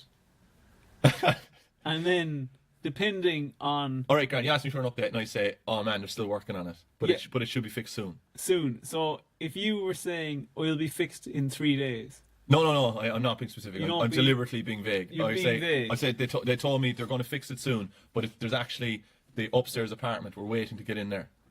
Really, that's what they tell you. Yeah. I tell you that they're bullshitting you, and you need to go harder on them and say. And then I say, I'll ring them. I'm going to ring them tomorrow. You're going to ring them tomorrow. Tomorrow, yeah, I'll ring them tomorrow. But tomorrow's the start of say, another week. Oh, here, man, I drank straight out of that orange juice as well that you bought. But I was buying orange juice yesterday in Tesco, and I bought a family-sized one. And I went up, and I was only scanning that, and I will confess, a boxed pizza. I was scanning that in a boxed pizza, and this woman looked at me, as in like, why are you getting a family-sized orange juice? And I turned to her and I said, the kids can't get enough of it. You did not say that. Yeah, they ran away. So he has a burst pipe, and he's going to get charged with €1 million to stay. You're going to have to leave, Denis. Scene 7, we're in the hospital. Dean drops over some of Will's post. Yeah. So Dean travels all the way to this hospital, drops over the post, Yeah. and then Will goes, I'm a bit tired. Bugger off there, Yeah. I need to text my estranged wife. And he texts Mairead, and there's a really strange sentence in this as well, where Dean says, you should give Mairead some space. Yeah. And there's no reaction from Will, and then Dean says, maybe you should go along with that. And then there's no reaction from Will, and then he goes, you know I'm talking sense. So it's almost like there's a line missing in between them. It's like Will forgot his lines for that scene. But actually, that's actually part of them. Scene 8, but he's in hospital. Scene 8, are we in a shopping centre? So I've listed here that this is the arcade. Oh, yes. I think that's correct. Why are they called shopping arcades? I have no idea. I don't know either. Wow, that was great. You very softly said that to me. I have no idea. I have no Dennis. idea. Look it up there. I am. What? You slut. Go on, you continue. You're a Google slut. Melanie has 2 more months. Lads. The Melanie storyline. God almighty. Like, I have sympathy for her, but it's being executed in such an annoying way. Melanie's got 2 more months in the current place, right? Because the other place fell through. Yeah. Right? The new house can't move into it. But now she's got 2 more months. But that's the exact same predicament, because she couldn't come up with 2 months in the new place. And now she's like, oh, I can just stay in the current place for 2 more months, but I need 2 months up front. Do you know what it's like? It's just like, this is the exact same stakes. It's a bit like the actual writers of Fair City are like, we can't use her for another two months. We can't use her for another 2 months as a crutch for drama. And then they've gotten an extension and said, oh no, you can't. Oh, we can drag this out for ages. Scene 10, we're in the hospital again. It's Will, Chris. Do you want an arcade update? Yeah. It says here that an arcade is a succession of arches. So it's an architectural design feature. And then shopping arcades are just happen to be designed architecturally like that. And then the shopping features would be... And the same with games arcades. I don't know where game arcade comes from. Do you want to know that? Go on, go back. Go on. No, go on, it doesn't matter. Keep going. No, it's just that's just interesting. So we're in the hospital, and it's Will, Chris, and the doctor. And Will is packing up his stuff, right? And he's going to get out of there, but he's pretty much completely mangled, and he shouldn't be going anywhere. And Chris and the doctor catch him in the act, right? And then Will says, "You can't physically stop me, can you, doctor?" And I looked up, can you actually be released from hospital? Can you discharge yourself? Go on. And outside the Mental Health Act 2001, and some special circumstances involved in that Health Act, you can't detain someone unless it's something to do with like an infectious disease, or unless they basically deem you, what is the correct term for mental health just act? Spat on my face. It's a bit early for that. What's that? Your eyes were Glistening. Are you coming on to me? What's the thing? What do you call it when you're sectioned? Okay. Unless they're sectioned, you can leave. I was going to let you drown there. Scene 11. We can't be in the hospital again, are we? We're in the hospital a lot. All right. So, I don't care. Scene 12. Go to the laundrette. I have some washing to do. Will you go to the laundrette there? All right. We're in scene 13. It's the laundry, right? It's Alex, Melanie, Ray, and Roger, right? Roger comes in, and he's got a load of blood-stained sheets, and he needs them washed. And he goes, "Can you wash these? I got strawberry jam all over them." And then Melanie's like, "This doesn't look like strawberry jam, Roger." So then they say that Melanie says they have the new place, but wasn't the landlord going to take the deposit from them? Oh, that's a question I was asking. Oh, well, that doesn't matter. You were shocked by the end of your own sentence. Yeah. There's a few mentions of Irish here, actually. Alex goes, he doesn't need to go on this trip to the Aran Islands because his Irish is already good. And then Melanie goes, "You're Irish." Melanie. You're right. That's the thing. That's the annoying thing I was talking about. That's why I did it. No, it's not. It is. It's not. Your Irish isn't that good. And he's probably learning book Irish. He is, That's yeah. probably what he needs to learn incomprehensible speaker Irish. Which Sinead hates. For the record, I rather the phrase Darude. I think it sounds cooler. Yeah. Yeah. What do you make of the song Darude Sandstorm, the Forgotten Sandstorm? I love that. That's song. what it means. Scene 13, we're in Vino's. I'm going to take this one now. Jane comes in to chat to Paul about the bracelet. And Jane says that she'll take his keys and look for the bracelet herself. Paul says she can just buy another one. She said it has sentimental value. And Paul tells her to go off with herself. You're the least sentimental person I know. He says, how do you know you didn't leave it at another guy's house? Yeah, that's pretty It must be awful. hard to keep track. Yeah. But your Paul's sleeping around the whole place. That's true, yeah. Oh, he's a virile man. And then Tommy asks Paul, what was all that about? Do you think in this that they're trying to get across that Paul is like slut-shaming her? Or that they're just saying that she sleeps around? Do you know what I mean? Like, are they... Do you remember when Carol was on the one night stands? Oh, what was that about? That was so funny. She's on the one night stand. She is not. That was on like the first or second episode. That we were watching? That we didn't... No, like that we didn't... Well, yeah. Same thing. Yeah. But that seems like, I don't know, 10 years ago? Yeah, it's Seems close to it. incredibly far ago. Yeah. Fargo? Go on, next Fargo's one. a good show. Scene 15. It's Dean's gaff. Poor old Dean has been driven mad. Will doesn't want Chris to come back to tip with him, even though Chris brought him out of hospital and helped pack everything. I hope you have my favourite line of... Will you actually read that line unless you've got more information on it? No. Go on, will you take that there? Okay, so Will is telling Chris, you can't come back with me to Cashel because I can't have you around when I'm trying to patch stuff up with Mairead and Phoebe. And he says, no, it'll be fine. I'm sure there's a gay bar in Cashel I can hang out in. And it cuts back to Will's face and he's like, no. Well, Denis is feverishly looking for... I hate to disappoint Chris and Will, but there's no doesn't seem to be any gay bar. Sure, why do you think Will hid it for so long? But if there was, what would you call it? You've only one chance, and it's pretty... The Cock of Cashel. Yes, it's the Cock of Cashel. Of course. I want to say something interesting about, I think, Cork's first gay bar, Loafers. Mm-hmm. That there was a newspaper article about it a year or two ago when it shut down. It was on Douglas Street. And Denis has tried to Google it, but has just Googled the term loafers, thinking, yeah, of course, it will be one of the top results. But sorry, just want to say there that the top result is Cork says goodbye to loafers as Ireland's oldest gay bar. That can't be true. Is that true? Yeah, there it is. Top result, But what was the name of the owner of it? It says it in that article. Roger O'Sullivan. Come on. Senior. Go on. That was my dad. How long did your dad have this gay bar open for? Oh, come on. But the person who did open this gay bar said that Ted O'Connell.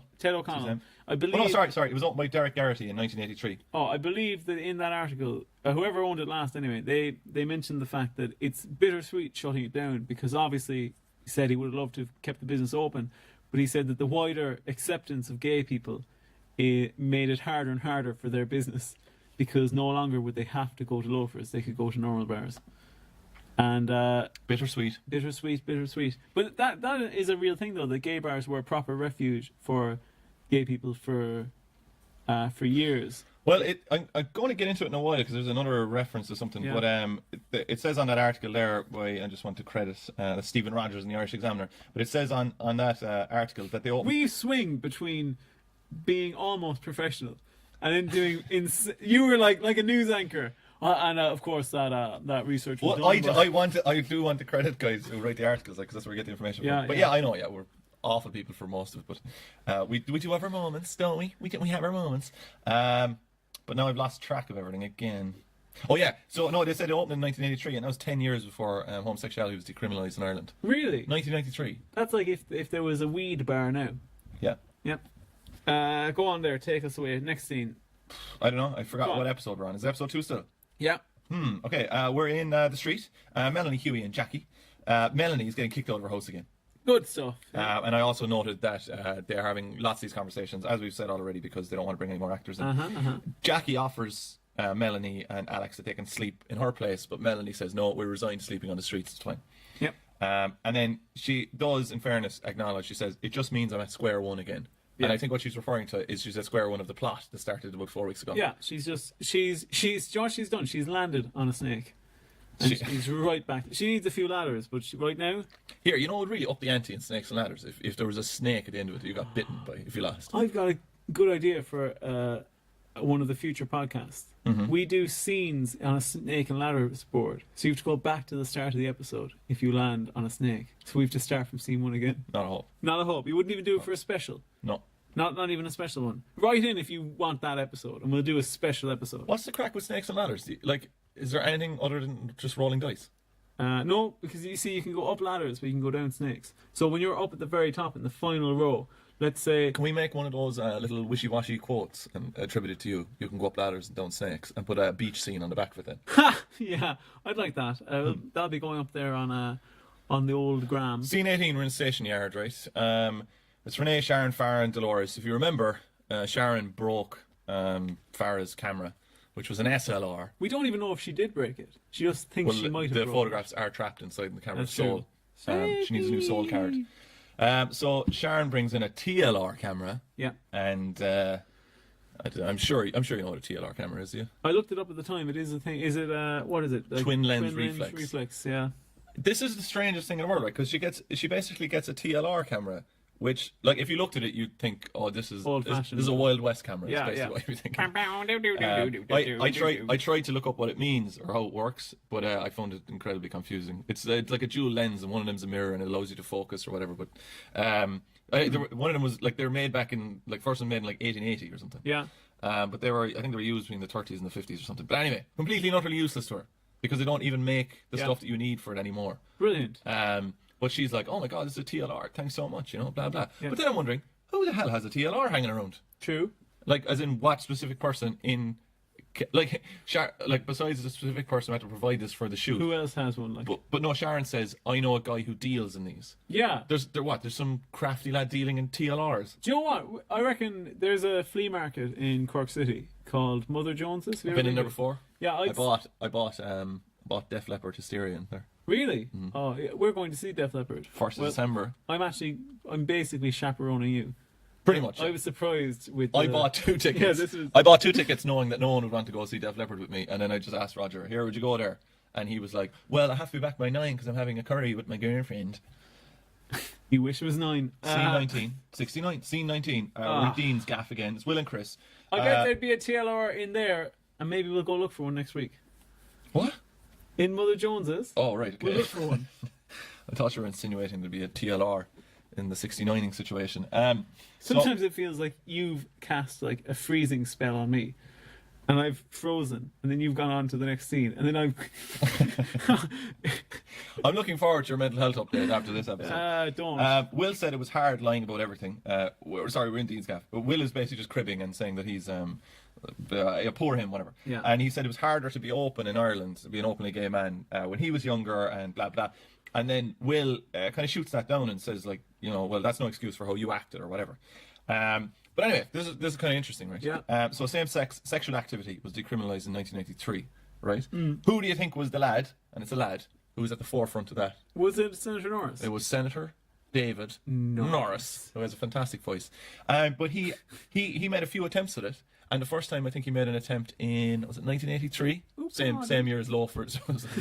Did you say oh pardon? I did say pardon. The same very bawdy. The same year that Lawford's was open. I think it's 1983, I'm not sure. But he basically argued that the criminalisation of homosexuality didn't match up with the European Charter of Human Rights, and he failed in that attempt. Well, when I say failed, it was struck out because they argued that it didn't match up with the Irish primary belief system of Catholicism.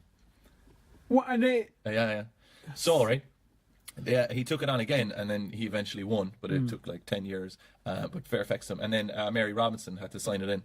Well, and she was a fighter of it as well, as in she was fighting for it. But there was I read on it that Scotland decriminalised in 1980, and then Wales was 1967. They were way ahead of everyone really? else. Yeah. Oh, I wonder if that's because Wales has a history of non-structured Catholicism or Christianity, so they.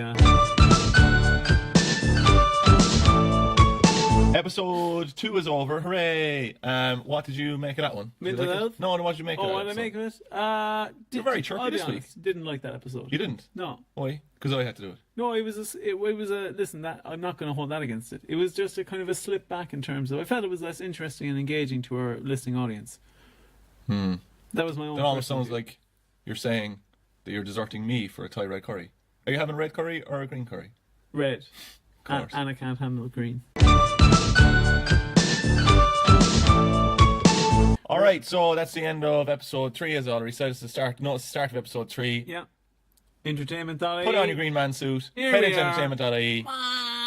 Hey guys, Will determined. Does it say hey guys at the start of that? Yeah. Hey guys, Will determined to tell. They're saying hi to us. Determined to tell Phoebe the truth before Mairead has a chance to. Elsewhere, Renee has to bite her tongue when Sharon plays matchmaker with Dara and Farah. Ooh, and not because their names are Dara and Farah. Ooh. Ah, come on, they are listening. They're trying. Yeah, they are listening. They're dealing us out funny wisecracks here. Also tonight, Melanie struggles Reveal yourself. as she attempts to balance house hunting and work, while Jane loses her patience with Paul and Tommy. I'm telling you now, I'm going to go for a record on how quickly we can get through this episode. Why? Because I want to see if I can do it. No, you Are have to ready? spend the same amount of time I did. No. Are you ready? Are you ready? Are you ready? Go on, yeah. Count me down. Make it completely and utterly unlistenable by just Count me listening down. to stuff. Count me down. 5, 6, 7, Go! 8. Scene 1, we're outside. 9. Melanie runs into Huey, who has given her an extra shift at the laundrette, and she now tells him she can't make that shift because she has work coming up with Comet. Prime example of the gig economy ruining the lives of its workers. The gig economy. Yeah. What's the gig economy? The gig economy is the idea of like, oh, you're no longer just a standard employee, like, oh, come in 9 to 5 type stuff. Instead, it's like, oh, you're loosely affiliated with this company, like Comet, that wants to exploit you when there's work for them to get you to do, but they don't want to have to give you the privilege of paying for your, for paying. Yeah, but man, to keep your experience, retainer. man. You get exposure. Do it for free for us and you get exposure. All that shit should be just shoveled into a big It should be, I don't know, kind of grouped together in kind of large farms with, I don't know, like kind of an authoritarian figure at the top. Is that? No? What? Everyone should wear red and stuff. Well, you got completely muddled on that. Why? You're not usually that bad. Anyway, Alex also walks by wearing no uniform, and What? What the hell are you watching, man? What? That's He's wearing true. no clothes. He's not. No, he's not wearing a uniform. He's not wearing a uniform. He's wearing normal clothes. And Melanie says, "Here, why aren't you wearing a uniform?" And he slyly says, "Oh, it's a no uniform day." And but Melanie doesn't quite buy it. She tells Huey that she'll make it up to him for missing that shift by working extra hours or working late. Scene 2 now. Cracking. We're into Dean's house, and Will is. Oh, how nice is it that Deco and that lot aren't around? Oh, brilliant. Very- And I love the fact that Farah's back. She's a beam of sunshine in Carrickstone. Yeah, you a fan of Farah? Farah, Farah and Sasha. I'll admit this to you. You seem to have a type. I'll admit this to you. Go on. Farah laughed in this scene, and I laughed. Oh no! Yeah. Is that true? Are you lonely? No? I'm gonna have to go. Do I look like a lonely man Yeah. inside here in our fort of towels, We're in a pillow begging fort. someone to get chips with me on a Sunday? I'd say I'll have to. I think not. I'll have to call Anna and say, I might call Anna at the end of this podcast and ask her if I can go for chips with you. No, do what you need to do. Okay. We're in Dean's house. Oh, seriously, come for chips. Will's on the phone. She's never going to listen to this anyway. Of course, I'm going to go for chips. I'll just tell her that we were delayed. Tell her I fell down the stairs. Anna, I'll ring her and I'll ask her if she has a wheelchair for No, you. tell her I had a fall. Oh, you had a fall. Yeah, that's it. He's not doing That's well. enough like vagueness in it to Yeah. say like, well, why did he fall? Mairead is. Actually, somebody fell outside of. My girlfriend is a doctor, and somebody fell Oh, outside her God. apartment the other day, Yeah. and they had to help them up. And Do you ever think that she might be doing these things? Because she gets involved in a lot of these accidents. No way. Anyway, the guy inexplicably had knife wounds all over his. No. His ass. But basically, they managed to get him upright and get him over to CUH, but everyone who lives in the house He's is dead. Oh, fine. No, what no, happened then? no, I'm not telling you now. Why? You're not finding out. Don't sulk. I'll tell you next week. You probably won't get chips then either. Did she come on. She phoned out about us getting chips. I know she's putting a stop to it. Dennis- That's why you're having a Sunday dinner. Dennis sent me a message yesterday saying, "Here, man, Whoa, hold on there now. I think we should try and cut down these episodes a bit." No, I didn't. I didn't say that. Will's on the phone to Mairead begging her to hold. We're still on scene 2. What language are you talking? Okay, so basically, Will's on the phone. He's begging Mairead to not tell Phoebe that he's a gay man until he gets down to Cashel to tell her himself. Then Chris calls around. Will and Chris do the typical thing, oh no, I swear, oh I love you, Chris. Will tries to go down to Cashel, but Chris tells him he's not really up for it. Chris is not happy at all with Will at this time. Scene 3, we're in the unnamed shop. Sharon asks Farah how she's settling back in, despite not knowing her at all before she left. Dara's there too, and Sharon tries to get them chatting and get them to get an old meeting with each other. Well, I'm not going to say it. Go on. He gets increasingly embarrassed as Sharon is trying to highlight the fact to Farah that maybe, I think Sharon's a bit pushy here. Oh, she is, yeah. Oh, she says a line that's intentionally on the nose, so I actually quite like it. Yeah, but Farah's right there in front of Dara, and she basically says to Farah, can you believe he's no girlfriend? And sure, the love of his life might be staring him right in the face as Farah is looking at Dara. And then Dara awkwardly leaves. Great, yeah, you wouldn't. And then Farah says to Renee, who, by the way, Renee hates Sharon.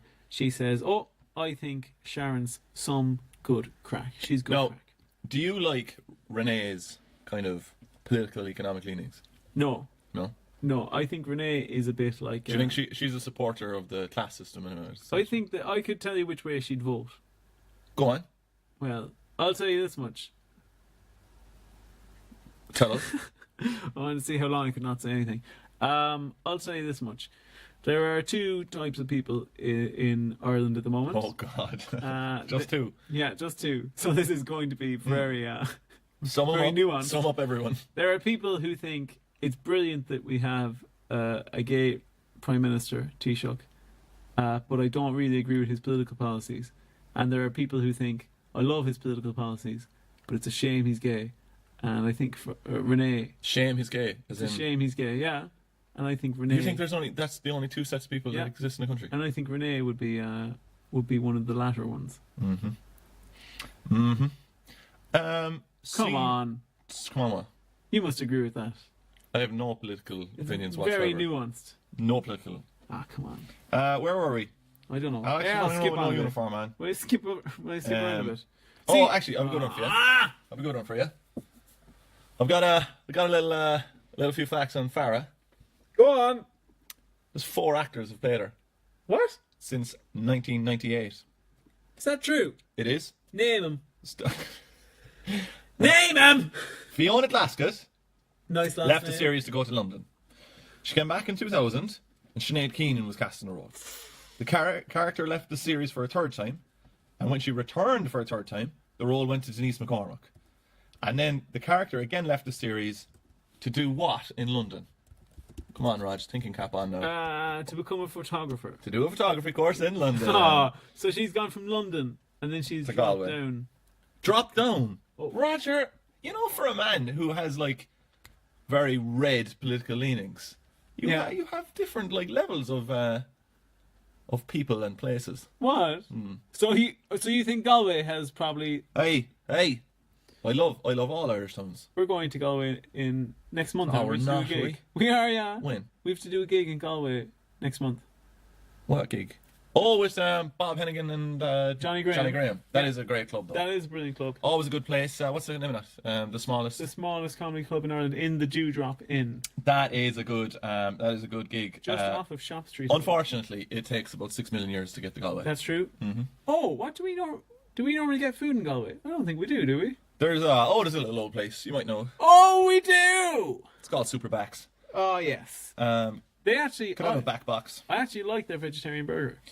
Caroline Harvey was cast in the role in 2014 when her character's father, Christy Phelan, had a stroke.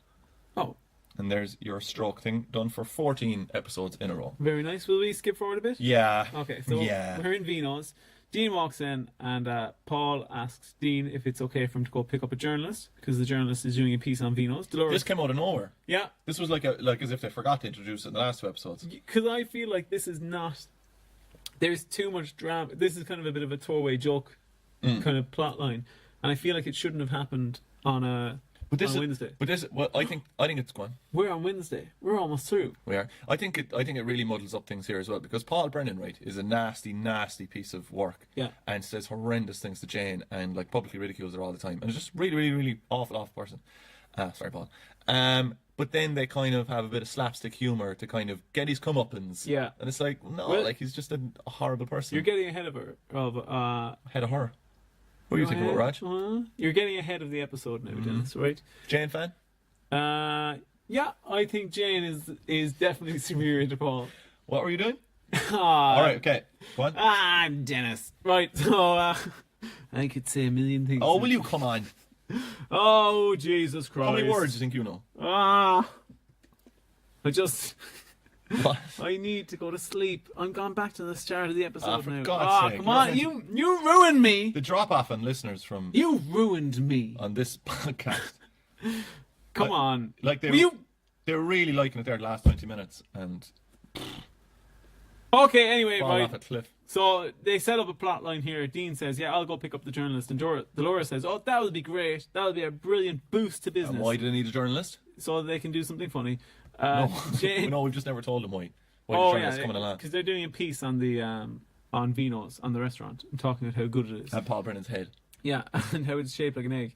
But you leave him alone, like.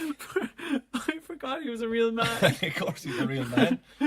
For a second, Jane can't believe that somebody would be coming to do a piece on Paul. I think he looks good as a bald person. He does, definitely, yeah. He returns the bracelet to Jane and quips that and quips, oh, there you go, I found it under the bed. And Jane says she can't imagine what's under Paul's bed. And then Will comes in and sits down to chat to Dolores. Dean goes to leave, but Will says, oh, will you stay? I need as many friends as I can now. And then Will says to Dolores, I thought you might understand. And Dolores is like, what? Why might I understand the whole Will-Chris lying thing? And he says, oh, because of your friendship with Ronan, who I believe is just somebody that she happened to be very good friends with. Maybe, I don't know, half a year to a year ago. That was she almost cheated on Pete with, but didn't. And then Dolores gets very insulted and says that that's not it's not the same thing. She leaves. I'd imagine that for your marriage and stuff, moving to Carrickstone would be a fairly terrible idea. Yeah, it would be awful. Yeah, there's something in the water there, like. Oh, it's the death knell. But Dean has a good line here where he says to Will, "If that's how you do apologies, I'm grand, thanks." Oh, well, nice. That's line. like something you'd say to me. Yeah, being annoyed. Do you have any notes on the next scene? Is it scene 7? Where are we? In Sharon's house? No. Sharon's house. Oh, wait till you hear my notes on Sharon's house. Oh, I can see them. Brilliant stuff. Forget it. What about Dean's house? We'll go on to that after. All right, go on. Okay. Tell me about Sharon's house, and maybe I'll chime in a bit. Okay, so we're in Sharon's house. Sharon asks Lee's opinion on Dara and Farah. He says it rhymes, and Lee asks if Dara even likes Farah, and Sharon says, "What does that matter? She's lovely." But she actually goes, "What does that matter? She's lovely." And then Dara comes in, and Lee says that he'll ask him if he likes Farah. Classic. Yeah, and Sharon says that he must be tactful about it. And Dara doesn't deny that he might fancy Farah. And Sharon sees this as a green light. All right, I'll take the next scene. Because I'd say you're worn out after that. This is one of my favourite scenes, but go on. No, I've got a lot of notes, so it's going to take us a while to get through this. But you're not going to believe this, guys. You know that journalist that was coming in to do the big review? Yeah. It goes tits up. It goes tits up. Yeah. Paul Brennan is there in his lovely suit, and he's serving up some messy dish, right? A messy dish. Watch out for your suit, Paul. Yeah. And Tommy comes up. He used to live in an attic and hold himself up with a gun as well at some point, but I don't know what that's in reference to. And Tommy says, "Hey, you should stop saying those mean things about Jane." And then Paul goes, "What are you going to do, Tommy?" And then usually what happens is nothing. But then Tommy pushes the plate up in Paul's suit, ruins his suit. And then Paul is there and he roars something. Do you have that quote, no? He just roars something. He's just like, ah! No. And then Dean goes, Paul, the journal's over there. And then, yeah. One thing I do want to note here is that at the start of the scene, Dean is chatting to the journalist. And he just says, he goes, yeah, and our tomatoes, they come all the way from Naples. That's just one of his lines. Did you hear about the lad who rigged onions? No. He was the onion kingpin. And he, actually, before... Is this true? Yeah, before I make an absolute hames of that. Hang on, I just want to say one thing about those tomatoes. Surely it would be better to get local produce than to get them from Naples. Do you not think? I understand the Italian connection, but What? like Dean is telling the journalist, "Oh, when we get all our tomatoes from Naples," as if that's a good thing. But surely it would just be better to get them from a locally sourced farm. Like it's the sooner you can get them from farm to plate. Yeah, but the tomatoes. Did you ever eat it? Actually, it doesn't happen before. Yeah, but the tomatoes. Actually, did you ever eat? This is connected. You wiener. The tomatoes. Do you ever eat an Italian tomato and then you take it and you go, that's a lovely tomato. Oh, Do you ever have God. it? This lad, right? His name is Vincent Kasuga, right? He was an American onion farmer and he's a commodity trader, and he manipulated the onions market, and he made absolutely loads out of it. But where is it now? Blah blah blah blah. Wow, that would sound What so they did, good. what they did was, right, they basically got loads of onions and they started storing them. So they bought loads of them, and then they bet that the onions were going to increase in price, and so they bought loads of them, really really cheap, and then stored them in Chicago. Yeah. And so then the prices of them started going up because there wasn't enough supply around the place. Really? Yeah, so you could buy them really cheap. And then some law came in as well. Something else happened, and that was the end of that story. Wow. God, you are not. But here, man, thanks for talking while I was researching that. And you ruined it. You ruined it. We've seen now we're in Dean's house. Chris and Dean wait for Will to come in. Will jokes, "Is this an intervention?" Well, the two confront him about how far he's pushing himself. And he said he's barely holding onto his family, and they're his only priority right now. Chris looks heartbroken when he says that. And then he goes, you know what I mean, but I can't lose Phoebe. And then immediately off camera, Dean has just left to open the door. And he goes, "Hiya, Phoebe." Phoebe pops in. Yeah, and Phoebe comes in, and Phoebe basically says, "Listen, Dad, I ran are away. you gay?" I ran away from home. You're gay. Mam's looking for me. If that's Mam ringing, don't answer. Just Are you gay? Scene 11, unnamed shop. We'll skip this scene. come on. This is you leading it. Come on. We'll skip it. We'll skip it now. We're in the laundrette, lads. Give us something to suck on. Come on. We're in the laundrette. Melanie tells Huey that from now on she'll be fully committed to the laundrette. Oh, Jesus. And he Christ. won't hear any more of her nonsense. And she begs for more work again, which she definitely will skip. Will not be able to. Yeah, she'll definitely not do that work to go to a flat viewing. And then Ray turns up with Alex, telling Melanie that he heard from a mechanic friend of his that Alex was going around looking for work, washing cars, and he used Ray as a reference. If your son was going off trying to support the family, right, which, to be honest, if you have children, probably will happen. All your children will have to work, right? What? If What does that mean? if you're not bringing home the money, right, then and your children are like, "Look, Dad, you're a complete mess. I'm going to go out and support this family." Don't hit the table. Would you be mad at them, like, or would you say like, "Oh, fair juice to you"? I'd put my arm around him and I'd say, "Listen, Go I out there and appreciate buy me 6 more cans. I appreciate what you've done, but you can't go out working." Melanie flogs him. She does. She destroys him. Yeah. So now we're on to we'll go scene 30. If you had a kid, right? If you had a kid, what would you name him? Well, You can't name your own. You can't name I would your own. like to name my son Leo, but the problem is, Leo was in Fair City, wasn't he? really? Mm-hmm. Oh. One of the big Fair City characters. My problem is that my last name's O'Sullivan, so I feel like you can't call your son Leo because it would be Leo O'Sullivan, and I feel like that's a bit Leo of a mouthful. O'Sullivan. Yeah, They call him Double O. double O. Oh, Mm. well, that could be a cool nickname. The big O. Yeah, what would you name your son? Mistake, I suppose. Accident. No. I'll acknowledge you later. Honestly, I'd name him Carlo Sharkey. Do the DNA. Oh. All right. Come on, move on. Is that why you were looking up Irish poetry earlier? Oh, God. You sicken me. You were like Here. Don't tread on libelous waters. Okay, so scene It's all 40. alleged.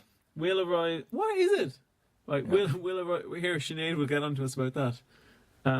Will arrives into Dean's. I had an Irish teacher in secondary school who, when that was mentioned on the news, I won't say what it was, she came into class, broke down crying, and said that it was all a plot by people who wanted to discredit the Irish language. That's not what she said, was it? Yeah. That's awful. That's awful, yeah. But Do you she name was any of right. his poems? I could make up a few names of his poems, but I fear you don't want me doing that. No, go on. On Buchel Salak. Have you heard that one? That's what I was going to do, but... Come on, move on. Okay, so scene 14, Will arrives into Dean's house to find Mairead there. Initially, I thought he had travelled to Cashel via teleportation, because I didn't know why Mairead was there. Mairead hasn't told Phoebe. What is Mairead doing? I don't know. Does she have a Hold job? on, I'm going to look up how long it takes to get the You do that. Cashel to Dean comes in and makes coffee. Thailand. He previously made coffee with a percolator, but this time he seems to just be making it from instant. It takes 2 hours. 2 hours. Oh my god. What's she doing fanning around the place like that? Like, she's not going to, like, 2 hours to go up and down. Do you think she drives? Or do you think she No, can they get don't the bus? drive. They get cabs all the time. She got a cab from Cashel. Go check out how much that would Go cost. fuck yourself. Alright, so that's the end of episode 3. Thank God. Yeah. I get to take control again. So, what's the title of that episode? The title of that episode, I'd say... Big shock again that you were asked this question by the looks of things, scrolling through. I'd say the title of that episode 3, 2, 1. is...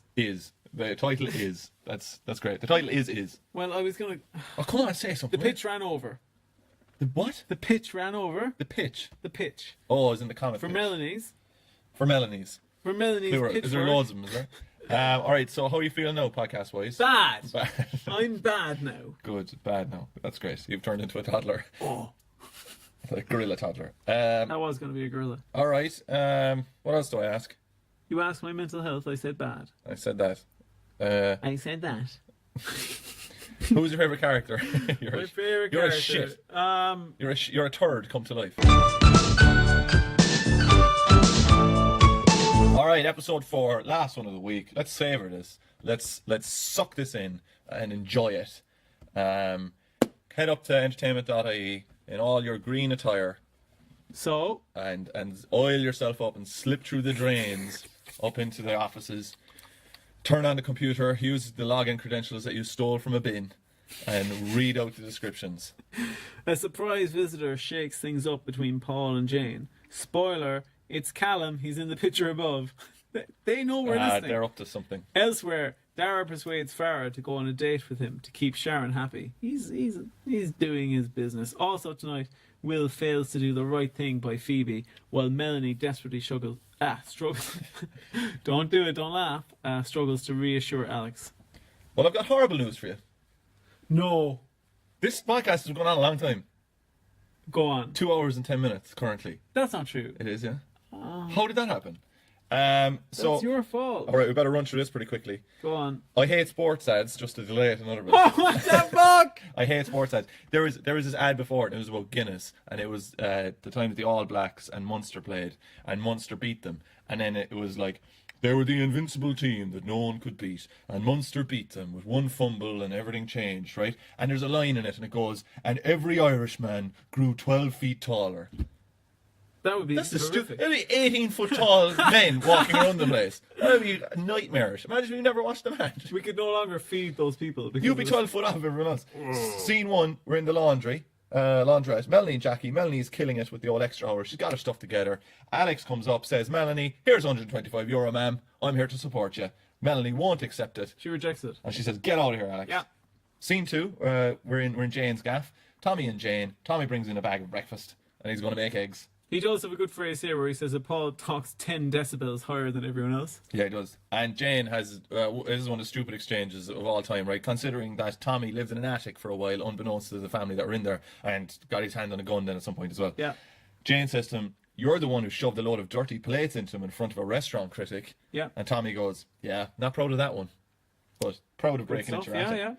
Yeah. Flying on again, we're in Dean's, it's Dean and Will. The door knocks, and in walks Melanie. Dean is sick to death of everyone, he just leaves. It's Mairead. Mairead. Could you get their names right? Scene 4 is one of the best things. Scene 4, we're in the supermarket. Do you see how quickly it goes when I don't interrupt you? Yeah? What? You interrupt me. You work for the mob, no, do you? Yeah. Yeah, see? Scene 4, supermarket, Dara and Farah. Dara suggests that him and Farah go out once, and then Cheryl let them off the hook. Yeah. Here, what do you reckon he's actually up to? I don't know. He actually. I think he's trying to get. Farah. No, I think he's trying to get off with his mum. Then I've seen it happen before. And I never forgot you doing it. So Sharon is. Oh, you're so predictable. Sharon is. They're my favourite jokes. I love them. Sharon is prodding the Renee tiger. I'm glad somebody likes them. Oh, you're like an old clucking hen, I swear to God. I'm like a what? An old clucking hen. I'm what? I'm like an old fucking Ben. What? Oh God, I didn't know you could fuck bins. So there's a great bit in this where Binzer. Binzer, I haven't seen him in ages. No. There's a great bit in. We're gonna have to cut this short, but there's a great bit in this where Dara, right, basically just comes up to Farah in the middle of the supermarket. They haven't been talking before this, and he just goes, "When I was a kid, I had a dog, a little terrier called Daisy, and when she got something in her mouth, she never let go." Yeah. And that's what my ma's like. Is what I said. Imagine that happening to you inside a supermarket when a fairly burly man comes up to you and you're just buying tea bags. I'd and you're leave like, through the back. Jesus Christ. Break out through the back exit. Sorry. I'd leave through the back entrance. You're getting your breathing all wrong. All right, let's skip on, man, because this is going on for too long. I just want to go. Scene 8, right? We're in the laundry again. Yeah. Melanie and Jackie. It looks like she's packing up Scale Electrics, which I thought was such a weird thing to be selling. Because I'm like, you couldn't make a fucking cent out of Scale Electrics these days. Well, yeah, right? well, that's what I thought. I did a bit of research. Go on, though. Say the scene. No. Go on. You're leading the way. No. Okay. Because this is your episode. So or is it? An old bearded man comes in. Santa Claus. Oh, Yeah. I'm sorry. I'm sorry. I take notes for all episodes. Steal my nicest fact. Go on. Oh no, you go on. Go on. You. Oh, she's selling the episode. She's selling these Scale Electrics to Santa Claus. The end. And Melanie sold the episode, and the telly went black. All right, so that's the end of episode 4. All the episodes are over. Unfortunately, that one was cut very short because Melanie sold the episode. All right, so how are you feeling after that one? Not great, but can I tell you one thing? Oh, what? A Scale Electric set. There's currently one on Littlewoods for €710.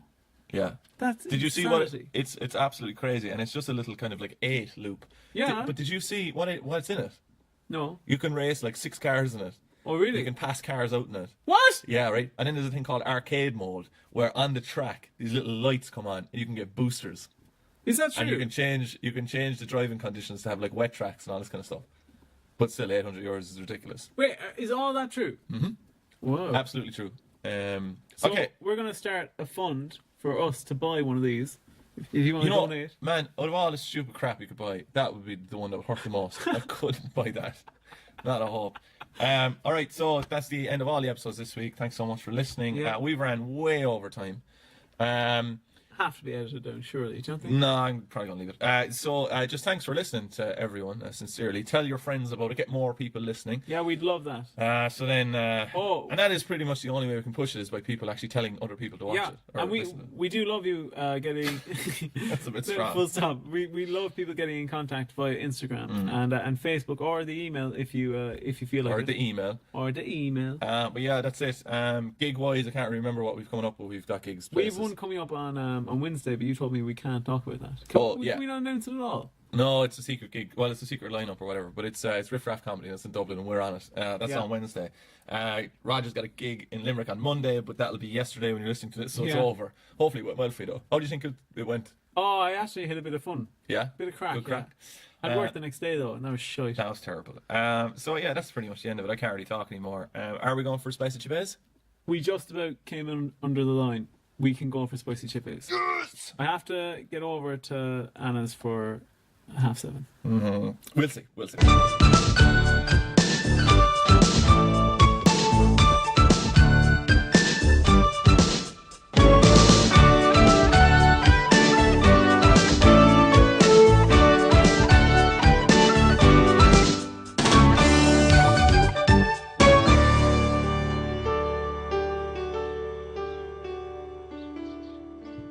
Do you remember that time that I caught you deep throating a breakfast roll? How did you get all of that in? I don't eat breakfast rolls because I'm vegetarian. It was just hash browns. Guilty.